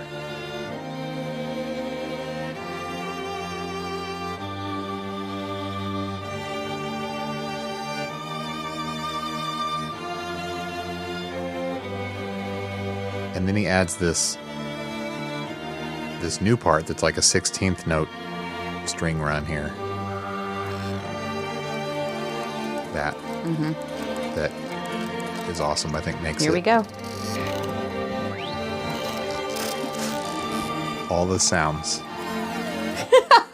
Slide whistle. An Love the entire slide sound whistle. library has been dumped on this.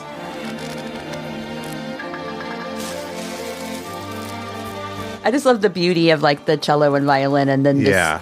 a slide It whistle. would it's like it would almost get boring maybe if you didn't do something. I mean, it'd still be pretty. I feel like he's just having a lot of fun with it. Yeah. Cartoon sounds.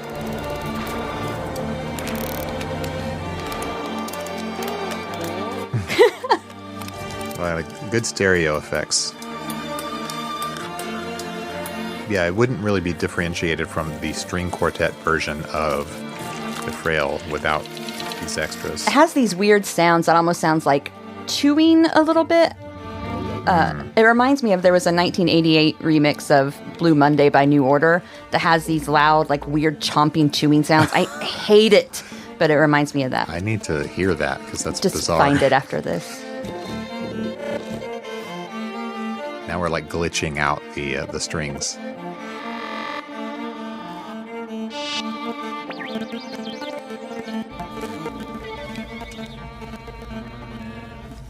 I think that's also the shortest track. It's only 2 very minutes short. and And then it 47 ends seconds. again with like the sound of plucking and tuning the strings. We all love our plucking. A lot of plucks on the Fragile. So it We makes love sense. plucks. It's a very plucky, Look era. up Blue Monday 88. This is the one New Order thing I hate, probably.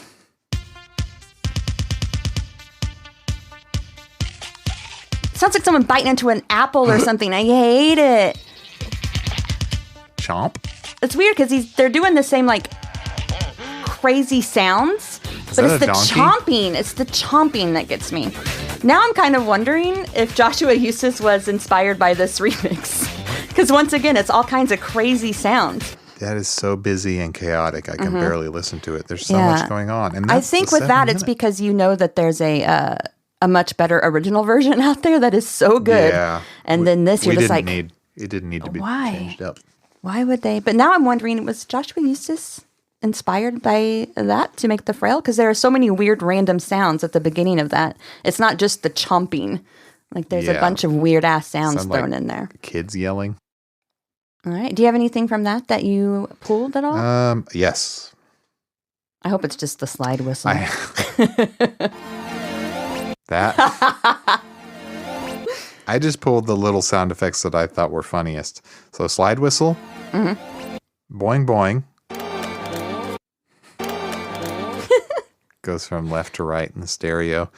And then like the whole song stops just so like someone can exhale. Sounds like someone making a noise with their mouth. The whole thing stops and that's all you hear. Strange choices, but I don't disagree with them. Joshua, get with us and let us know what inspired you to do this. We love it. He's on podcasts. He was on like episode 1 or something, I think, which is weird, but It's a comedy podcast, right? yeah, maybe is he funny? That'd be don't cool. know. I hope he's funny. He's clearly got a sense of humor. Gotta if you're doing making the Frail like that. doing the boing boings. But okay, Starfucker's version. The Ogilvy version, to be exact. Dave Rave.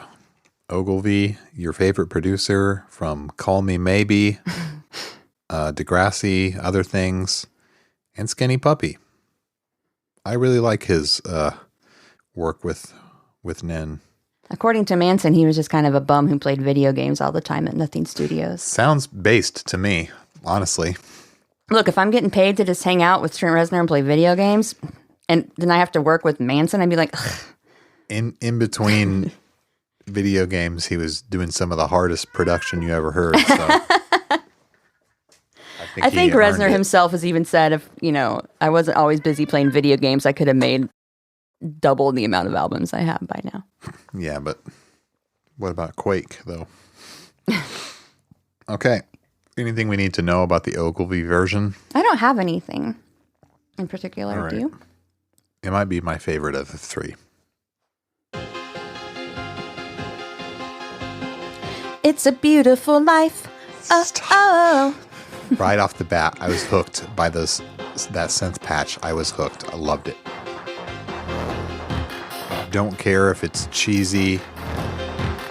It's kind of the flavor of 90s rave music, It's whatever. basically a house remix. Yeah, but it's really well done. It's so well done. It set apart from all that. I mean, I didn't say it was bad, but it definitely reminds me of like early 90s technotronic type. Or mid-late. Yeah. It definitely sounds like a remix that could have been made almost entirely with the Quasi-MIDI Revolution 309. And then it goes from that pretty soft synth patch into just destruction. I like that it changes modes a lot, but maintains a solid beat.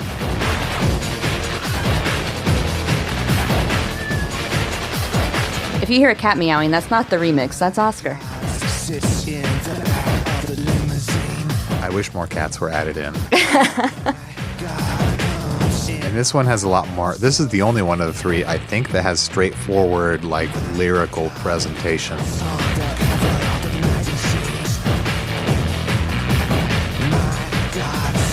I like that the bass line he adds to it. And he puts it through the Robo filter. Change modes once again, but I'm still here for it.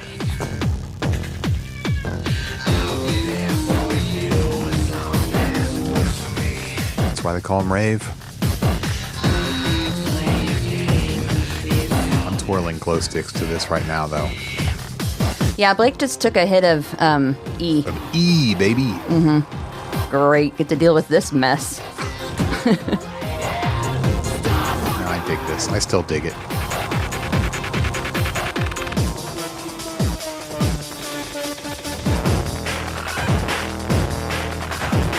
Okay, listen to what he does with the vocals on the next verse.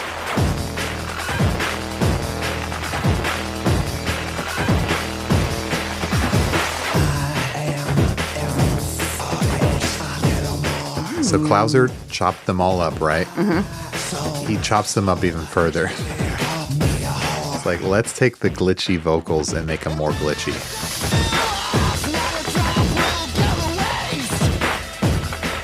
I really like that beat too.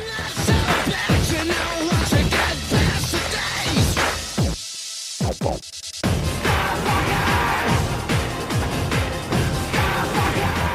I just love the synth chords it keeps going back to for the chorus.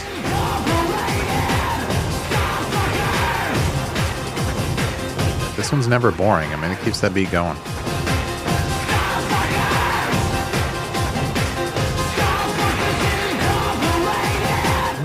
This one longer than 6 minutes as well. This is a highlight too, because it always had an awesome bridge progression. It adds a little dance beat to it.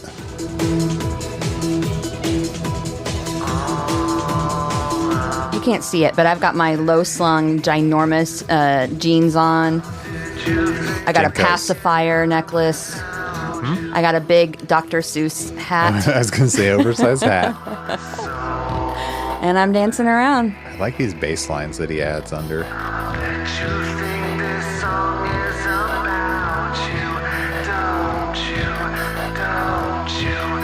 This may be my favorite. The stuttered gate. Got a good clip on this later.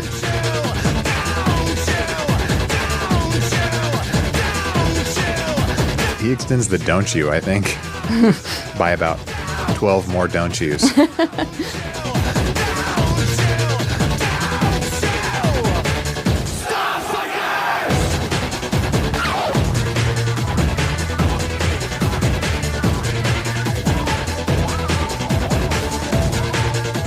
Hey, remember that movie Fear when they go to a rave? Yeah, Anyway, I was just thinking about it. they weren't playing anything this good. No. Hang on, I have to go back to a few seconds ago. This sounds super old school DJ on the ones and twos. Sounds like he's manipulating the faders on the DJ decks. The mixer. That. Yeah. Like hand making the beat. Sorry, I don't know the DJ terms. By flipping the thing.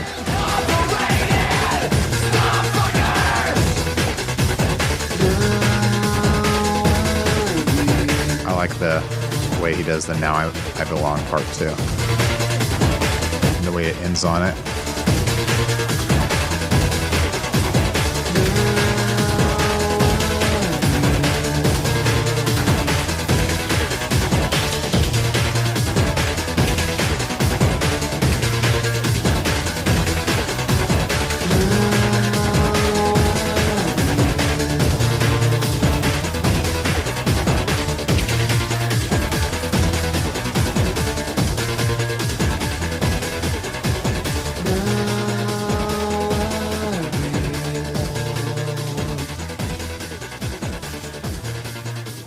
cool to just end on this vocal by itself.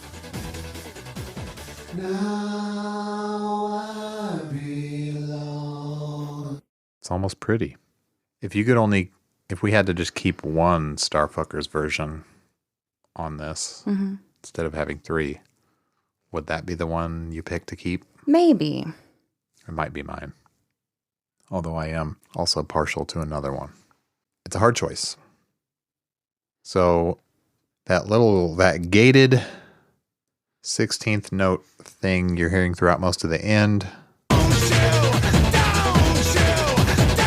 That right there.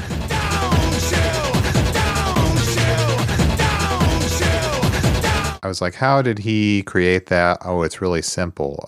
It's not a synth or anything. What did you think that was? I would have thought it was a synth. Like a synth sequencer. No, he just took the guitar riff. I recreated it. So that riff. And then I put it through a gate sequence effect. Tight. It sounds like a synth sequence. That's cool. Mine's not quite as good as his, but he has better toys. And this has a beat behind it, so that adds a lot. But yeah, let's keep it moving. Let's keep this rave going. What do you say? Oh, the next one goes hard. Where is Everybody version? This one has Manipulation by Danny Lohner featuring Telephone Tel Aviv. A match made in heaven, if you ask me. And production credits are Danny Lohner and Charles Cooper, which Cooper was part of Telephone Tel Aviv. And Danny's beats, once again, are going very hard. Beatmaster Lohner. A lot of the sound effecty stuff you can kind of, seems like it's Eustace hand there. But Where Is Everybody getting its due, kind of like, not that many songs off the Fragile get a version on here, if you hadn't noticed. I'm glad that an underappreciated fave of mine gets to be on here, Agree. And it happens to sound awesome.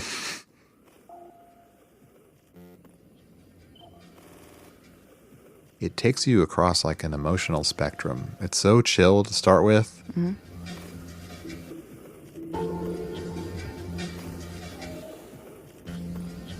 But it just keeps taking itself like up a notch. I think I hear like a ghost of the funky guitar. Taking the lyrics, chopping them and rearranging them into a new line.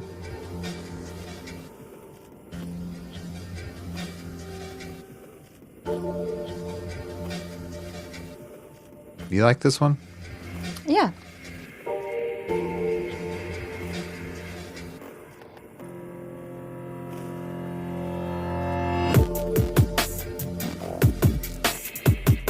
That was a reverse piano again. Ooh. The Queen piano again. Happened twice on this album, right before the beat drops in. Parallel thinking.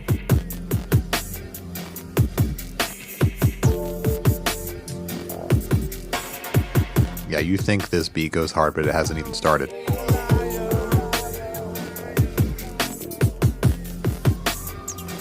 A lot of lyric rearranging. There's one of the first things we recognize is the distorted bass part from the original, but chopped up a little bit. Ooh, drum fill.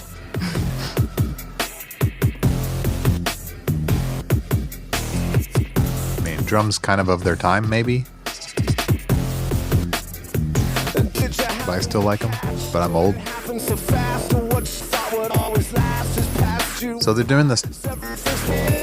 Maybe that's probably Eustace doing the manipulation of doing the Starfuckers treatment of the vocals. Glitching, yeah. Yeah.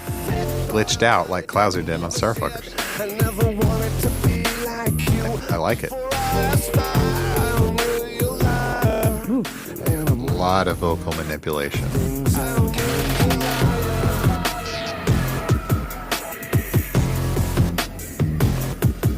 Or maybe it was Cooper doing that. Could be either one. whatever reason, I feel like Loner was the beat man and the other guys were sound effects. Changing the rhythm up a little bit on the vocals. Even more glitched out. It makes it more interesting.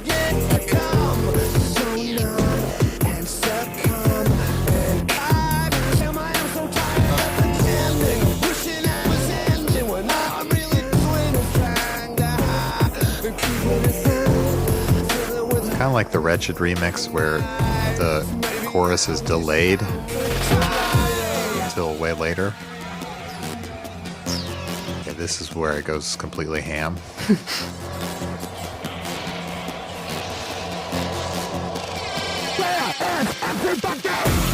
That blew my fucking mind the first time I heard it.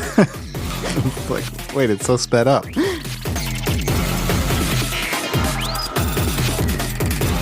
The beat is just nuts, dying, taken out there.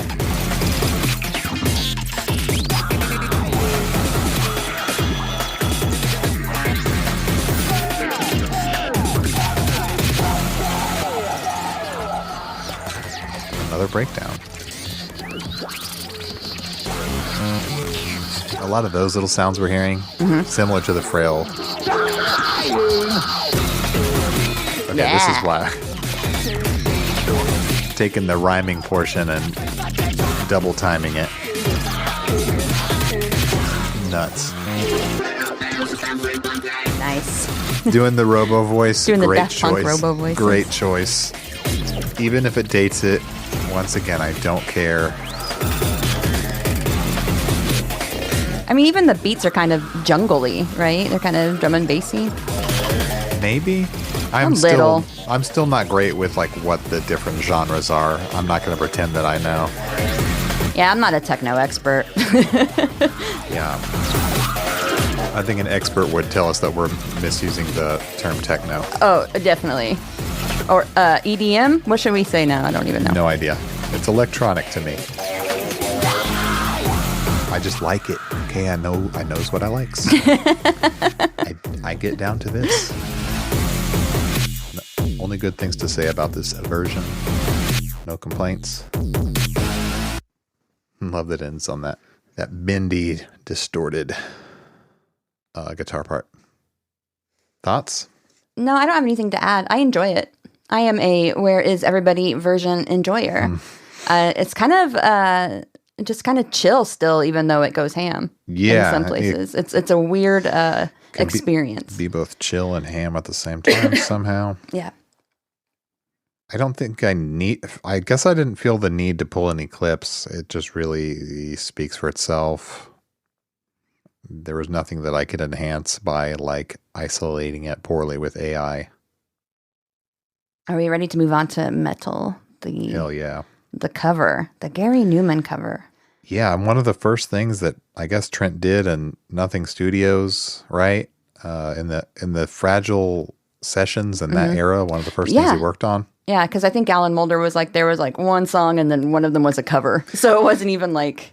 Yeah, and I was thinking that's one way to get the creative juices flowing. If you have no new ideas of your own, just like start trying to recreate somebody else's work just to get the juices flowing. Yeah. I imagine that's what he was doing. Maybe he was in a writer's block. Well, that, and also I think this was supposed to be on a Gary Newman tribute album called Random, but it did not appear on the final release that came out in 1997. I can't believe it didn't make that. Well, maybe it wasn't quite ready. Yeah, I don't know. It took too long, maybe. And it was also supposed to appear on the X-Files, the album.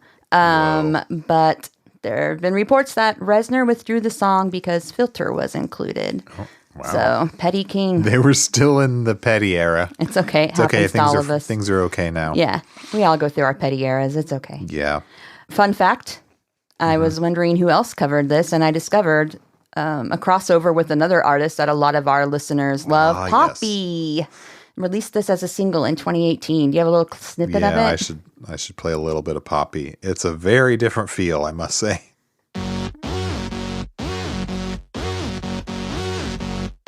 Just that synth right there, that patch, very different feel. Do you think she was influenced by the Reznor version? Oh, she had to have been. Had to. Because it's claps on the offbeats. But it has more of a drum beat than the Reznor version, so. We're in the building where they make us grow, and I'm fighting by the liquid engineers like you. It's a little auto-tuned. I listen to plenty of music that's auto-tuned, but I like some of her more recent stuff better. Mm-hmm. Not wild about it. I can't believe I didn't start by playing the original. So let's just play a little bit of the original as a baseline. Okay. It was remastered in 2009. If you haven't heard The Pleasure Principle, listen to the whole thing is great. It's really good. Different key.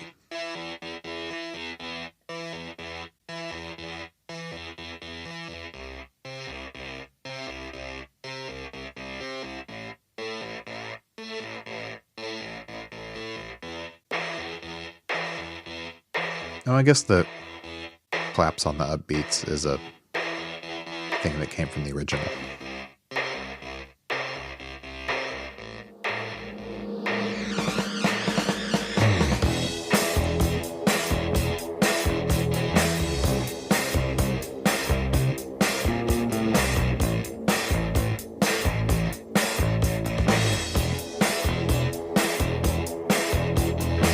We're in the building where they make us grow, and I'm frightened by the liquid engineers like you. The original is kind of more like rock band sounding with the acoustic drum beat, and bass guitar is very prominent. Not the case on Trent's cover. Also, there was something in the Meathead article about how it's not the version that you find leaked online. Yeah. According to NIN Wiki, there was an early version of the cover that was partially leaked. So I guess just part of it was. And it was remixed and shared under various names, most often known as the Lee Completion Mix. I don't know why. But anyway, I guess there were some versions floating around on what was at the time Trent Reznor's favorite thing, Napster. Trent and Lars from Metallica loved Napster. So Yeah. I got kicked off. you got kicked off Napster? Yeah. Sorry. What was it you downloaded again? I had like Master of Puppets and probably one or two others.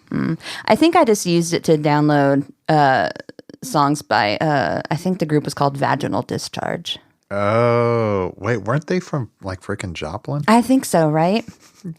You could have just like picked up their CD at a local gig. I don't know if they were still playing I around had that at time. least one. In 2000 or 2001. they There was a were. classic song called She Had Her Period. So Oh my God. Local Classic. music references. Vaginal Discharge is a classic though, yeah. I don't have the clip of whatever Napster thing that was, so nobody asked me. But if you have the clip, feel free to share. I think that's all I have. We can talk about some live stuff with it after. Okay. Oh yeah, because they did end up doing this live.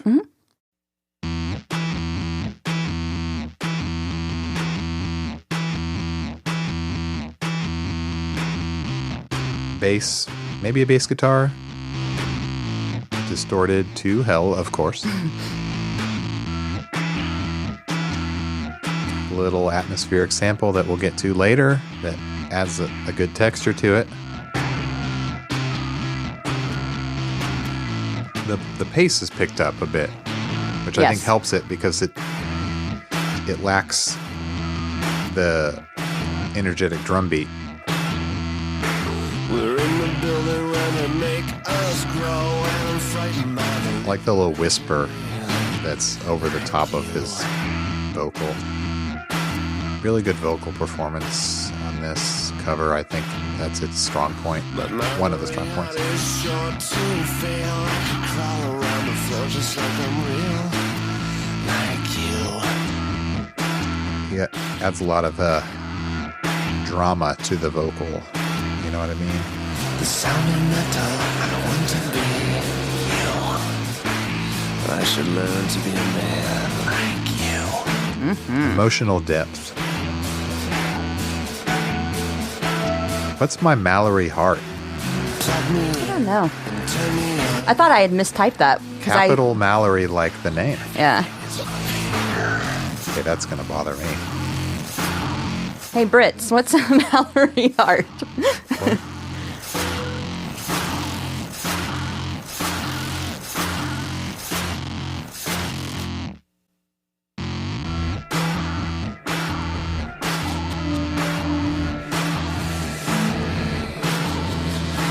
I need my treatment, it's tomorrow. They send me singing, I am an American. Do you?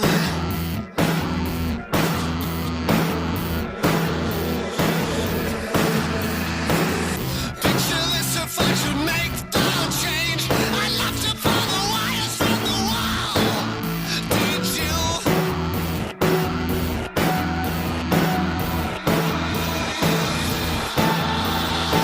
And who are you? And how could I? A lot of great soundscape stuff being added. Makes it really interesting. Sorry, I was looking at Mallory Hart. I was too, and I found this really long essay. There's so much to this concept that it can't fit in the podcast. I'm sorry, everyone. Sorry. Google Mallory Hart. Also, again, this was a Trent Reznor and Alan Moulder. Okay, yeah. So, yeah. A B-side, not a remix, obviously. But no, this track is good enough that it deserves our full attention. I really dig it.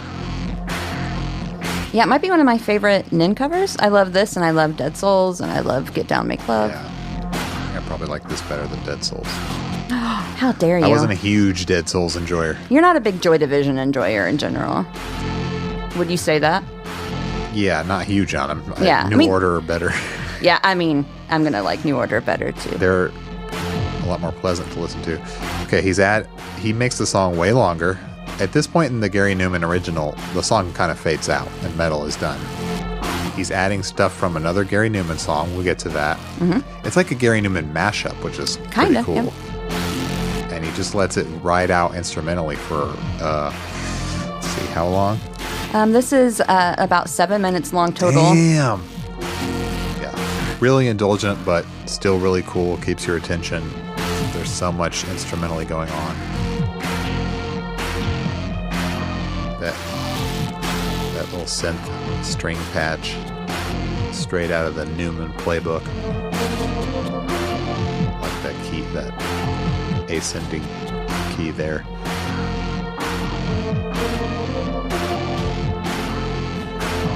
Might be an affected piano with like some vibrato. Piggy style. Acoustic guitar. What I can only assume is Trent strumming on the acoustic, which we don't get to hear a whole lot. I love all the layers. It's like a mournful chords here. And it kind of clashes with the synth string part, but that fades away and the mournful guitar and stuff come to the forefront. Do you think at parties Reznor would ever whip out his acoustic and be like, all right, guys, Wonderwall? Anyway, here's Wonderwall. Yeah, he doesn't seem like the type, which is why it's unique to hear this strumming. I don't see him as a strummer. Not a Joe Strummer, if you know what I mean.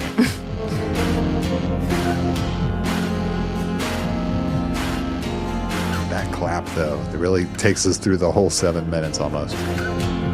Till the end. I love a good clap. I have a playlist called Clap Your Hands, Say Yeah. That's just all my favorite claps.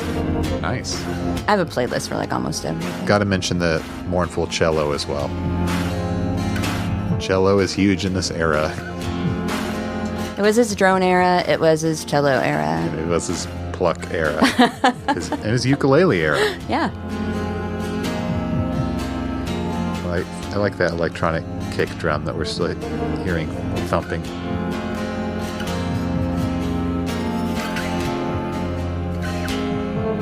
It ends so sad. I guess it was never a happy song.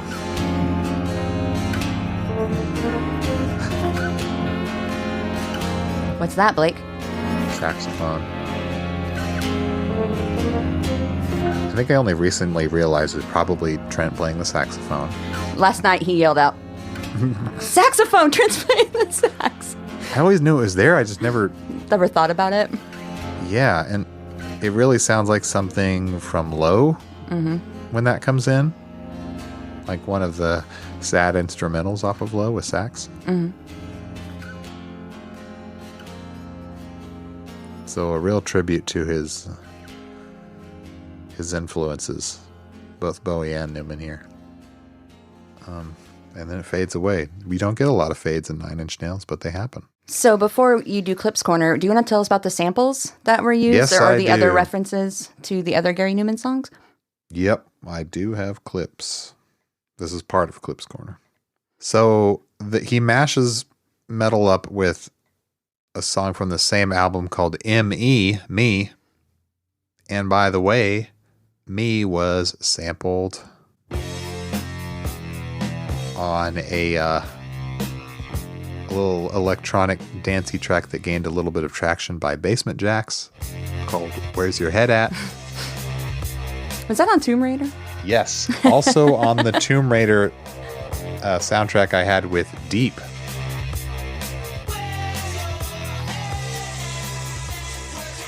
I was always annoyed by this song. I'm sorry. I had the Basement Jaxx album that was on, and I maintain had some bangers. I mean, it's a banging dance It track, had some cool stuff. but for some reason, it drove me crazy. If I listened now, I'd probably be like, yeah, this doesn't hold up. But I'm just guessing. Haven't heard it in a long time. But that was the beginning of Emmy. What Reznor takes from is the end of that track.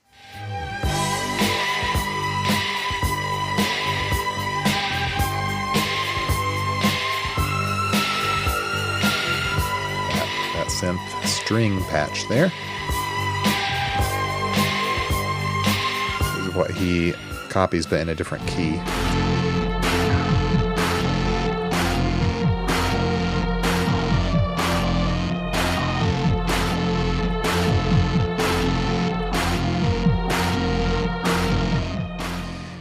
And then I never knew this sample was there until Jessica told me a track called UFO by ESG. So this is what UFO sounds like. And apparently it's like one of the most oft sampled tracks in all of like hip hop and R&B. There's like hundreds of songs that sample this instrumental UFO, including like Return of the Mac. Oh, yeah. Okay. I never knew about this. So I kind of recreated what they took from UFO and put in metal. So here's what that might have sounded like.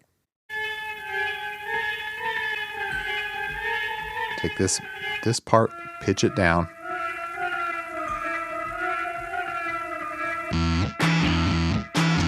There it is in the background of metal. And I never knew. And then I just had to pull out, because the vocal performance is so good and kind of unique in this song, I wanted to isolate the second verse. I need my 3 minutes tomorrow. They send me singing, I am an American. Do you?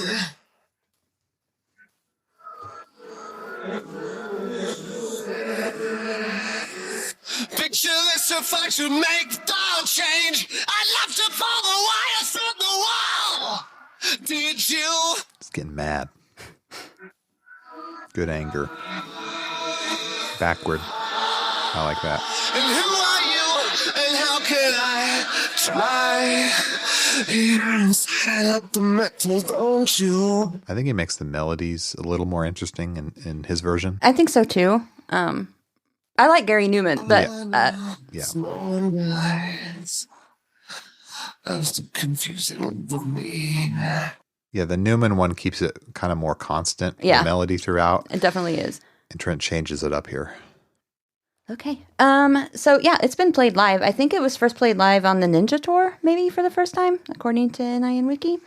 Performed frequently during the Wave Goodbye tour and brought back on the 2018 tour. And Gary Newman has played it with 9 Inch Nails several times. Yep. I have a little clip I can play from the Cold and Black and Infinite tour when Gary played with them. And it's worth noting they also played Cars together, Oh yeah, which well, is wild. I mean, if you're going to perform with Gary Newman, you might as well gotta do Cars. And Trent shaking the tambourine on Cars Live is a highlight for sure. Do you want me to play a little clip of it, or? Yeah. A little more energetic here. And it's filmed really cool because it's the Cold and Black and Infinite tour. Oh, so yeah. It's a professional filming.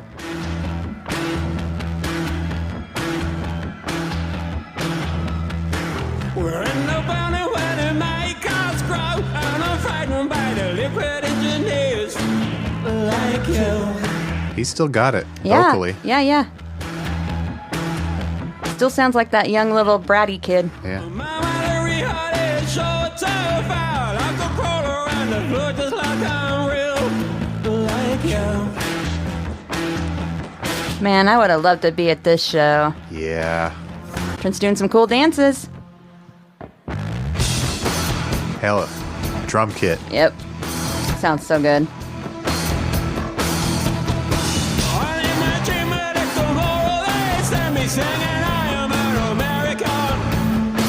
What did you? I don't know, I could groove to this for a long time. Yeah, Sorry. I could too. Is that a movie Sound of Metal titled from this song? I thought it was. I haven't watched the movie. I keep meaning to, but it seems so depressing that I don't want to watch it. Yeah, I feel like it would It's about a drummer who loses his hearing. Am I correct? So it's literally my life story. Or soon to be life story. I thought he was a metal drummer, like for a metal band. Yeah. But But I don't know. I But always maybe. think of this song I do too. I think that's just common. when I hear the title. They did the whole damn thing. They Yep. didn't shorten it. It's just quicker. Thank you, Gary Newman. So that, I think, is all I have for metal. 10 out of 10. No notes. Great cover. Yeah, great. One of the highlights of this album. Now it's time for 10 Miles High version. Keith Hillebrand. It's almost like the 10 Miles High on the vinyl, The Fragile, but tweaked by Hillebrand. Not tweaked that much, though. No, not really. Kind of the intro. I think it's mainly the intro that's different. We don't have the downward spiral homage intro that's on the vinyl record. It just begins with Lilacs Under Ice synth thing.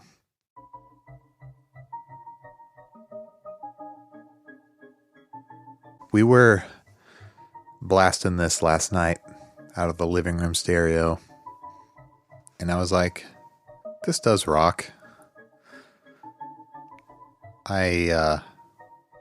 Maybe I didn't give it enough credit for rocking. Oh, no, 10 Miles High rocks.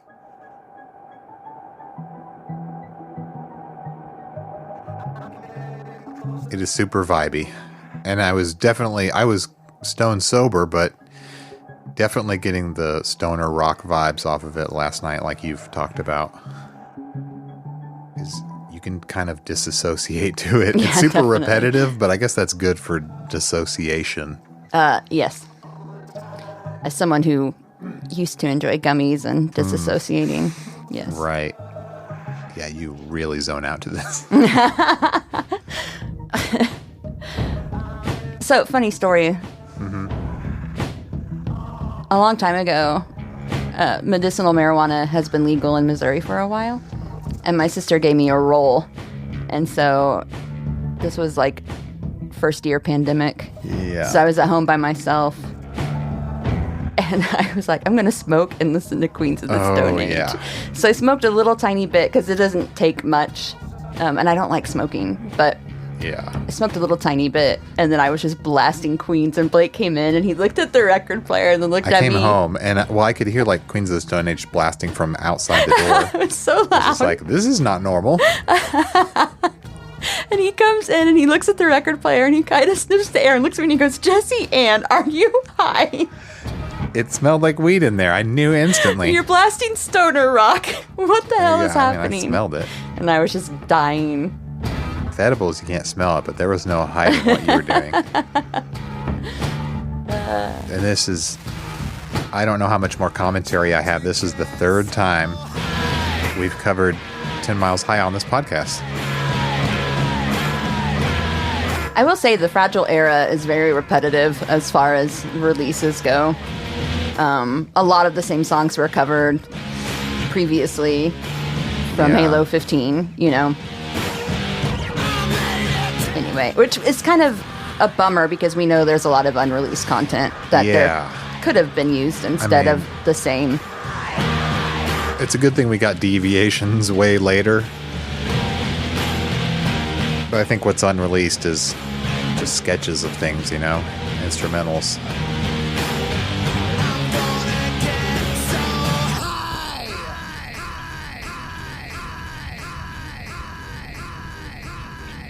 He's talking about getting high. It's a song about getting stoned.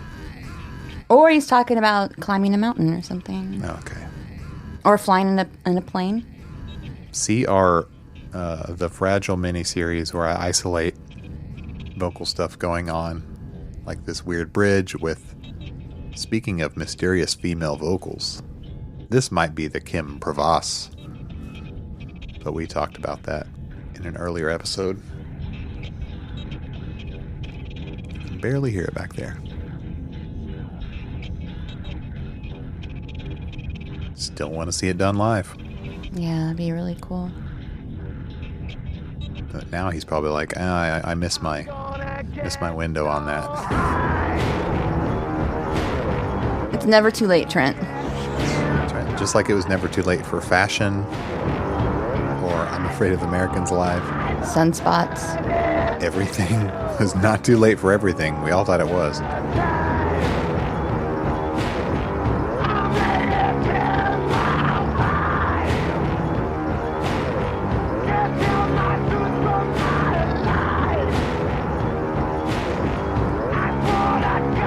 The low pass effect once again. So prominent in the era. Jesse Ann, are you stoned? It's going to end the same way it ends on the vinyl version. Tear It All Down with the Buddha Boys. I hope that guy who yelled Starfuckers is on here. Starfuckers! Could have been like Dave himself. Could have been Keith Hillebrand. That was the penultimate. We're almost to the ultimate song. We're almost there, and guess what? It's gonna be another Starfuckers. Damn. The last Starfuckers. This is by Klauser, by the way. Charles Klauser, our friend of the pod. This, when I first heard this, I was like, something fucking big is coming. This is great anticipation building. By the way, a lot of this, including that kick right there, gotta be coming from the Quasi-MIDI Revolution machine, right? It has that sound of 90s rave music.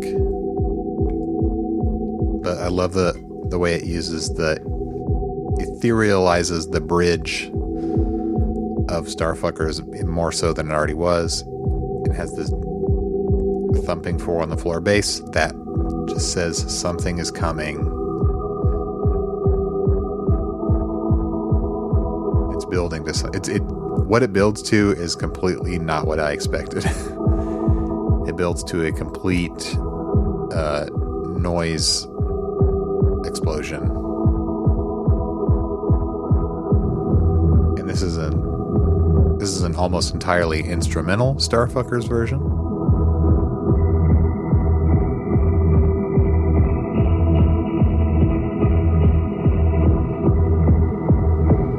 I still like this better than the Sherwood one because this one keeps my interest throughout.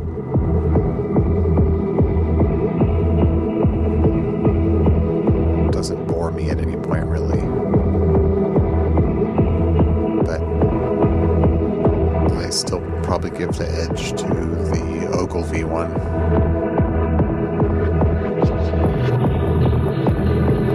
Thoughts so far? I'm just vibing. This one really is a vibe, especially this part.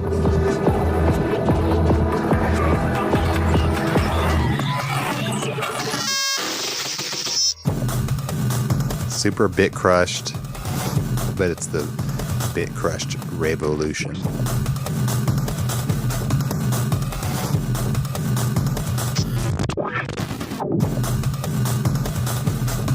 Lots of these random, all over the place effects on this album.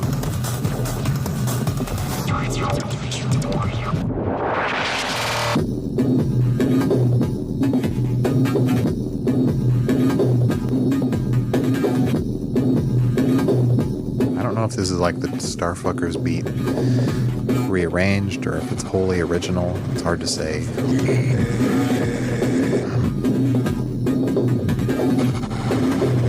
I think if you're going to end on something, this is the one to end on.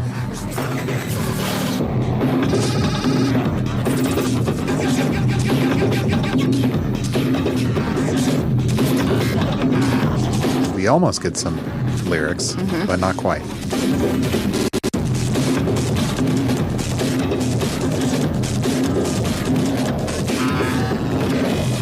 Robo voice, of course.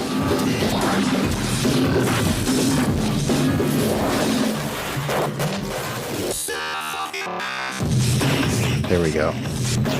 Title, but super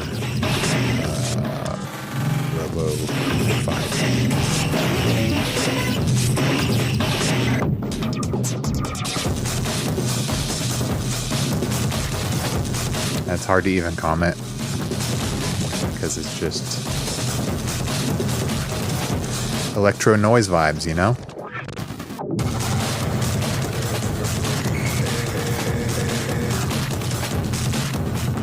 Did you see this on a Saw score? I kind of could.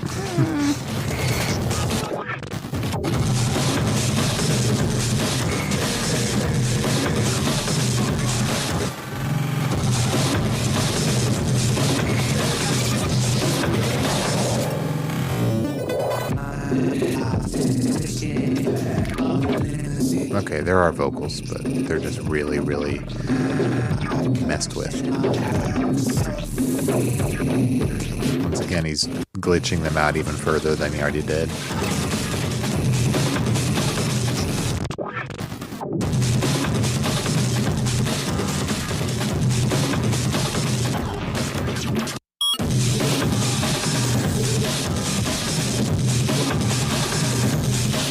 Not very melodic.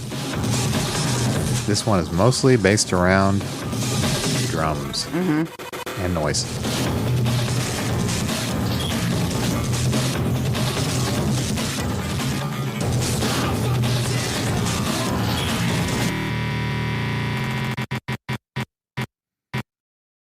And then it just sort of ends. It peters out and it dies. A little electronic death there with a little stutter, which I think is a fine way to end this noisy album. I agree. Okay, so before we do our ratings, I want to read a little review. So this, Oh boy. this album was mostly panned. I'm not gonna lie, but Were they again, were they like, trying to take it as its own? I don't know. I don't really think that remix album should necessarily be reviewed because I do feel like there's something for hardcore fans. Yeah, you can't review it like normally. Like, it doesn't stand on its own. Really, I mean, it does a little bit, but you kind of need the source material. Yeah. So this review comes from NME, Trent Reznor's favorite music magazine. They love him. They're best friends. The only feud worse than the Pitchfork thing. Yeah. So this is short. It's not very long, so I'll just read it. You can't do like you did with the Pitchfork. No, this is not Which very lasted long. half an It's hour. literally like 5 paragraphs or something. Okay. There are clubs, if you'd like to go, and believe me, you wouldn't, where they would love this record, where these manipulations, that's remixes to you, of Nine Inch Nails' The Fragile would fill the dance floor with angry, cider-drinking goths. Why cider? Do goths drink cider? Was that a thing in the 90s or something? Yeah. If it's a thing, I don't know about it. I don't go to either. goth clubs. I don't either. Just let us know. Why are they angry? Probably because every Saturday night they have to listen to The Prodigy, death metal, frigid drill and bass, and dance records intent on merging Wagner and Belgian new beat. Now, Why is death metal thrown in there? I have no idea. Okay. Now, let's not get off on the wrong foot. This is obviously the best Nine Inch Nails album ever, mainly because it contains much less Trent Reznor, although sadly, not none at all. You're one of us, the wretched, he sneers with that trademark, an incredibly off-putting, stylized mixture of self-pity / self-loathing. But Trent doesn't just hate himself, you know. As Starfucker Inc. proves, yeah, that's right, they said Starfucker Inc. Oh, wow. Singular. Get He hates right. Starfuckers too. Could he possibly be talking about Courtney Love, you wonder, for about 9 seconds, before realizing that actually you couldn't give a shit. Who wrote this again? I think his name was Tom Naylor. Nailer? N-A-Y. N-A-Y. Musically, Trent's trying, bless him, but in a bit of an insane way. A man who's taken Atari Teenage Riot on tour. Trent is clearly, and this is something I don't think it translated correctly. Like I think the characters are wrong because it's French. And I don't know exactly what they're trying to say. But anyway, with the madder fringes of European electronica, the versions of Slipping Away, New Track, The Great Collapse, and a cover of Gary Newman's Metal, insert your own incredulous remark here, remixed What by does that mean? Reznor and Alan Moulder, bristle with distorted beats, glitches, and skronks. Bronx. I like skronks. That's a good word. I think incredulous meaning like, oh, like in a sarcastic way, like, oh, really? Covering Gary Newman? Okay. But like, why do you need to be like that? I don't know. Unfortunately, they're also big on turning guitars, slick, scary FX, the atmosphere of damp prison cells, and gray passages of electronic rock that could easily have been made at any time since 1982. Elsewhere, Adrian Sherwood goes all DJ Scud and ruins it inevitably with crap metal riffage. There are bursts of stern, ravey, hardcore light, swampy industrial in bass, and Keith Hillebrandt's take on 10 Miles High, what sounds like, His well, take on it. Nine Inch Nails being recorded underwater. Benelli's A low pass recasting. filter, you mean? This person just has no concept of the art of recording. No concept of anything. Doesn't understand what's going on. They're reviewing an album that they clearly don't even understand what's going on. Here's something interesting. They agreed with me about one thing.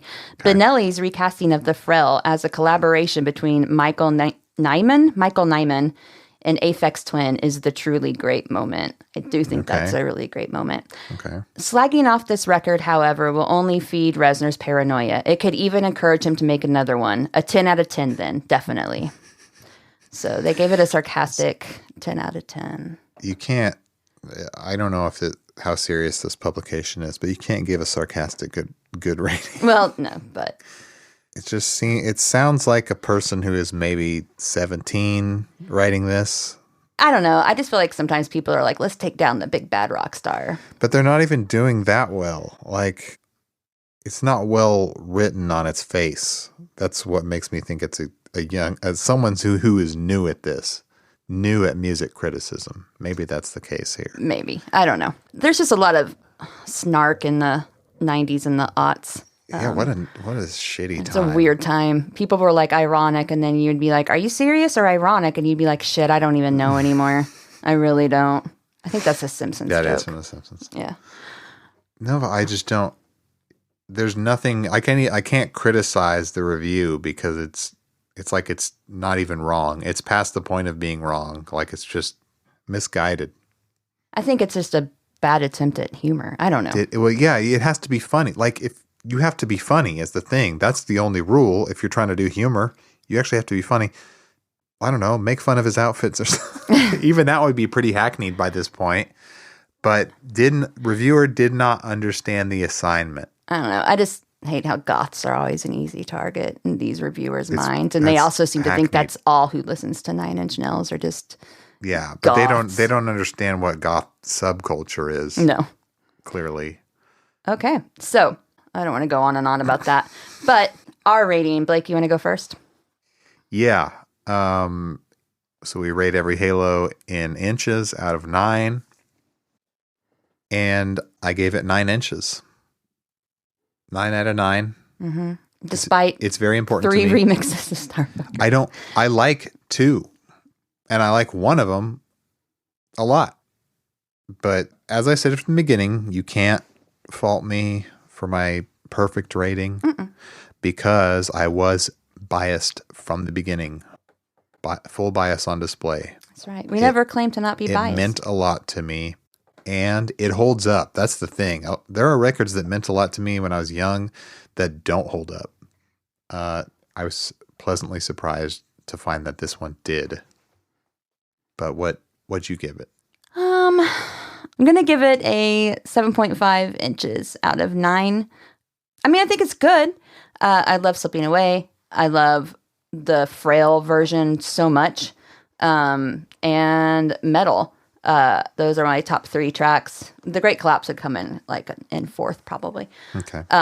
But I really love those. Slipping Away, The Frail, those are probably 2 of my favorite ever Nine Inch Nails remixes, along with Eraser Polite, which no one seems to like but me, but whatever.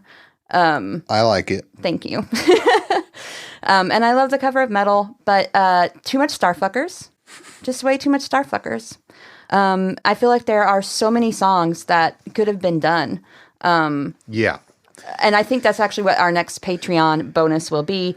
I would like for our patrons to write in and share with us what songs they wished would have been remixed. For me, the number 1 is probably The Big Come Down. We talked about this last night. I think that would be such a good song to remix. It's just...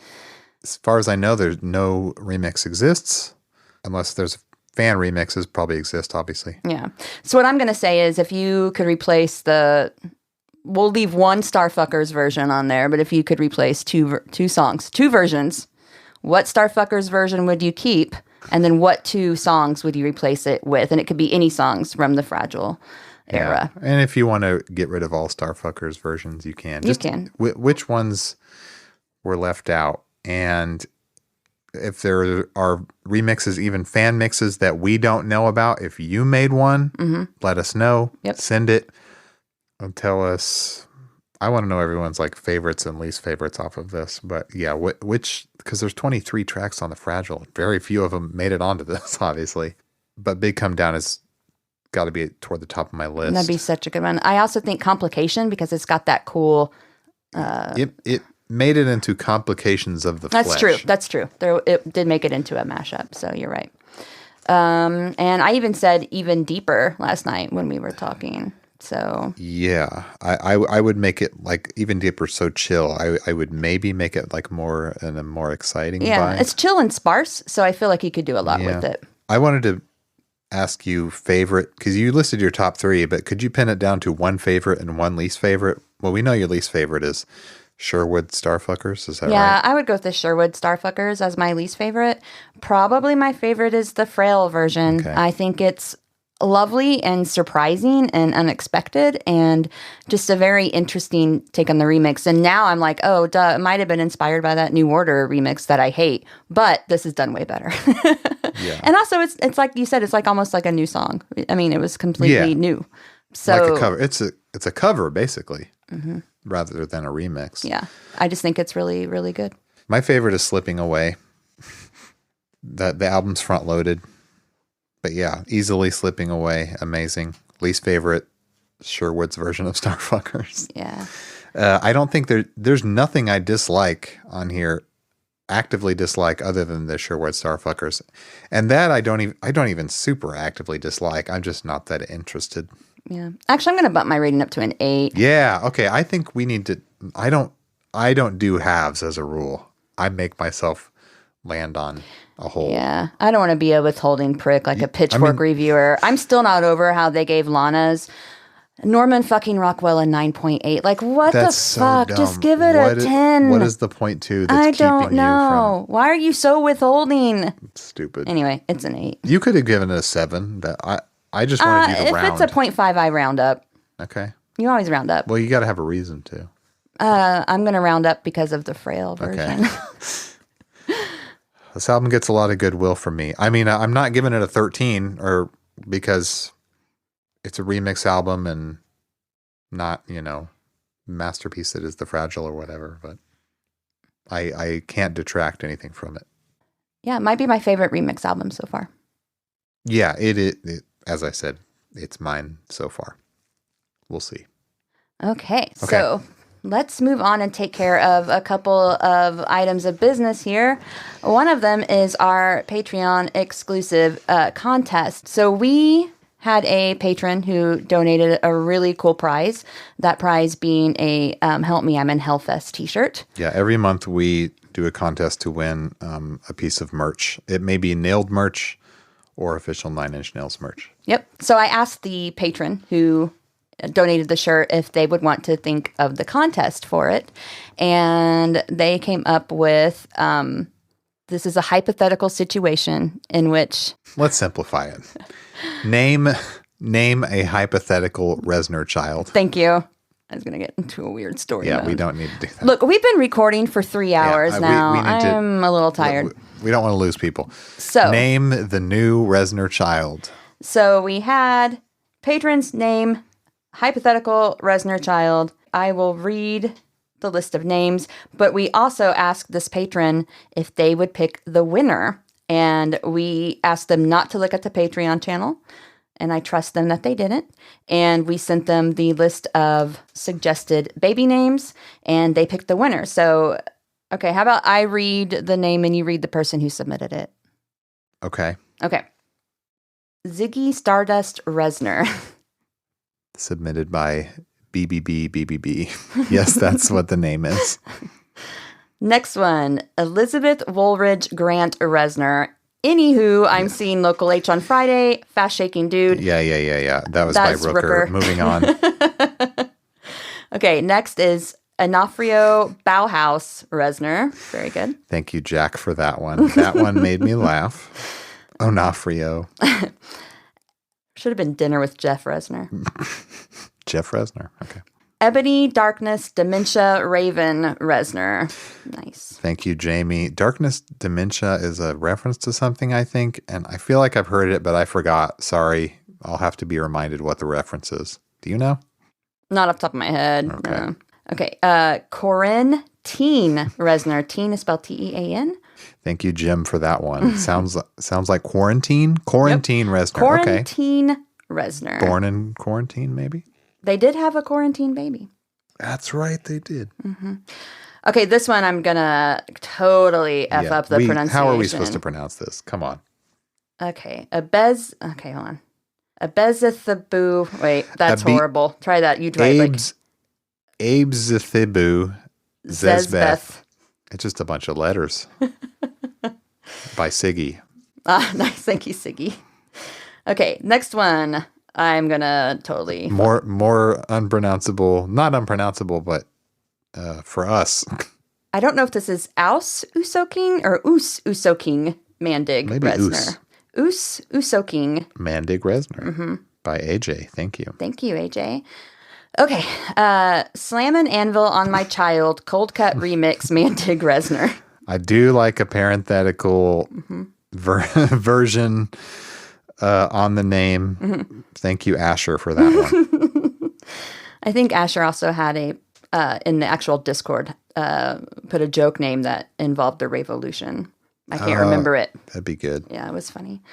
Next one, Odissonance Pig, in quotation marks, Swarmatron Reznor. That's one of my favorites because O' dissonance is great. That was submitted by John. Very good. Okay, Xerxes Genesis Reznor, or Halo 35. Hey, I like Halo 35, submitted by Ryan. Kind of like Blue Ivy, like Like a self. like Blue number 4, Uh-huh. Blueprint number 4, like Jay-Z and Beyonce did. Yeah, like a self-referential 35. little baby name. Okay, next, Carissa. I'm sorry, try that again. Carixa Delphine Bell Reznor.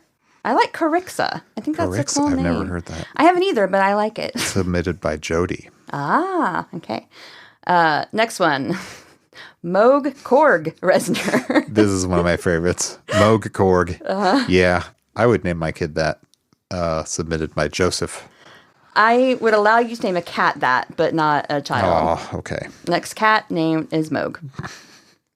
Next one. Rent Tresner Reznor. That's pretty funny. Submitted by Johnny. Thank you, Johnny. Next one. Raxmin Reznor. Raxmin Reznor. Raxman. Reminds me of Rex Manning. Submitted by Aaron. Ah, thank you, Aaron. If it's a boy, spots. Sunspots. Get it? Sun Spots. S-O-N. Thank you, Babe with the Power. Good goof. Does sound like a Babe with the Power kind of Mm-hmm. joke. Next one. Okay. This is one of my faves. Aretha Tifa. Aretha Tifa. That's good. Christian, thank you. Thank you, Christian. Next one. Mankiewicz Resner. Another favorite. We need a Mank Resner. Mm-hmm. We need it. Andrew Thank you. submitted that one. That's good. And the last one. Chris Farley Resner. And then there's like some emojis, like given the hang Hang loose 10, yeah. and fire emoji. I don't know what that's all about, but okay, Chris Farley, sure, why not? Thank you, Alex. Maybe a big Chris Farley fan. We don't know. Okay. All right. So, What was the winner that was picked? well, first I'll name some favorites so I can get everyone's hopes up and then dash them. So, one that the listener liked a lot was Odissonance Pig Yeah. Swarmatron I did too. Resner. Said got the biggest laughs, but they judged on a different way. We told them to judge however they wanted. Funniest, best, most realistic, Yeah, whatever. we've done a lot of contests where Mm-hmm. it's funniest. Not everyone is a comedian. It doesn't always have to be funniest going forward. That's right. So our listener who donated the prize named Xerxes Genesis Resner or Halo 35 as the winner. I So think that's a good, yeah. Yeah. Because we got biblical, we got weird, and we got some sci-fi-y kind of elements. Yeah. yeah, great reference to the Halo system. So The patron who submitted that is Ryan. Last name withheld. You'll Thank be you, getting Ryan. Thank you, Ryan. You'll be getting your shirt in the mail post haste. And Blake, how can people sign up for our Patreon? Patreon.com/nailedpod. Merch contests like this every month. Discord community access. A growing back catalog of bonus episodes.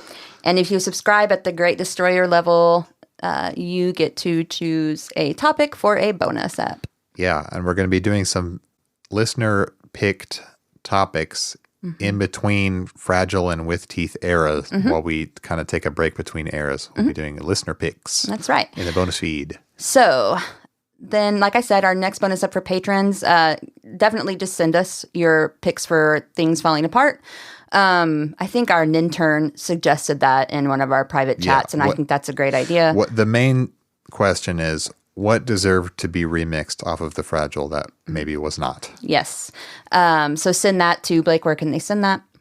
Nailedpod@gmail.com. Yeah. Everything is nailedpod, Instagram, Twitter. Yes. But try to keep it to our email so we can keep them all in one spot and not overlook anyone if you're sending in a response.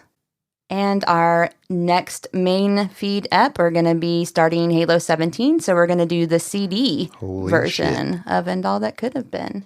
Yep. And then after that, the DVD concert movie, and then the fan favorite and personal fave still. That's right. So we have more bonus eps to come. I think Katie and I are going to do another fashion ep. Ooh, fashion. I want to do Art of the Fragile, so go more in depth on the art. And Don't forget Into the Void music Into video. the Void music video. The best music video ever made.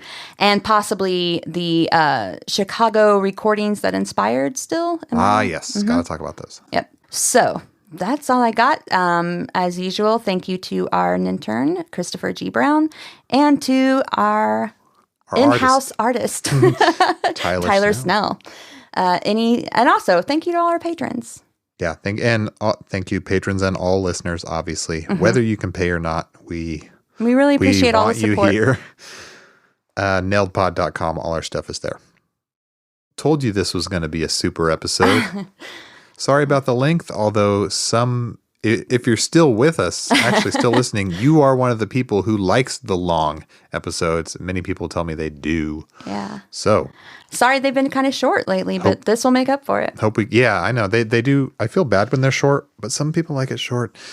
Hope we kept you company on a 3-hour long walk or something. Walking the dog, doing chores. Flight. Flight. Someone listened to us on a flight. They said we were good for that recently. Anyway, let's not keep them any longer.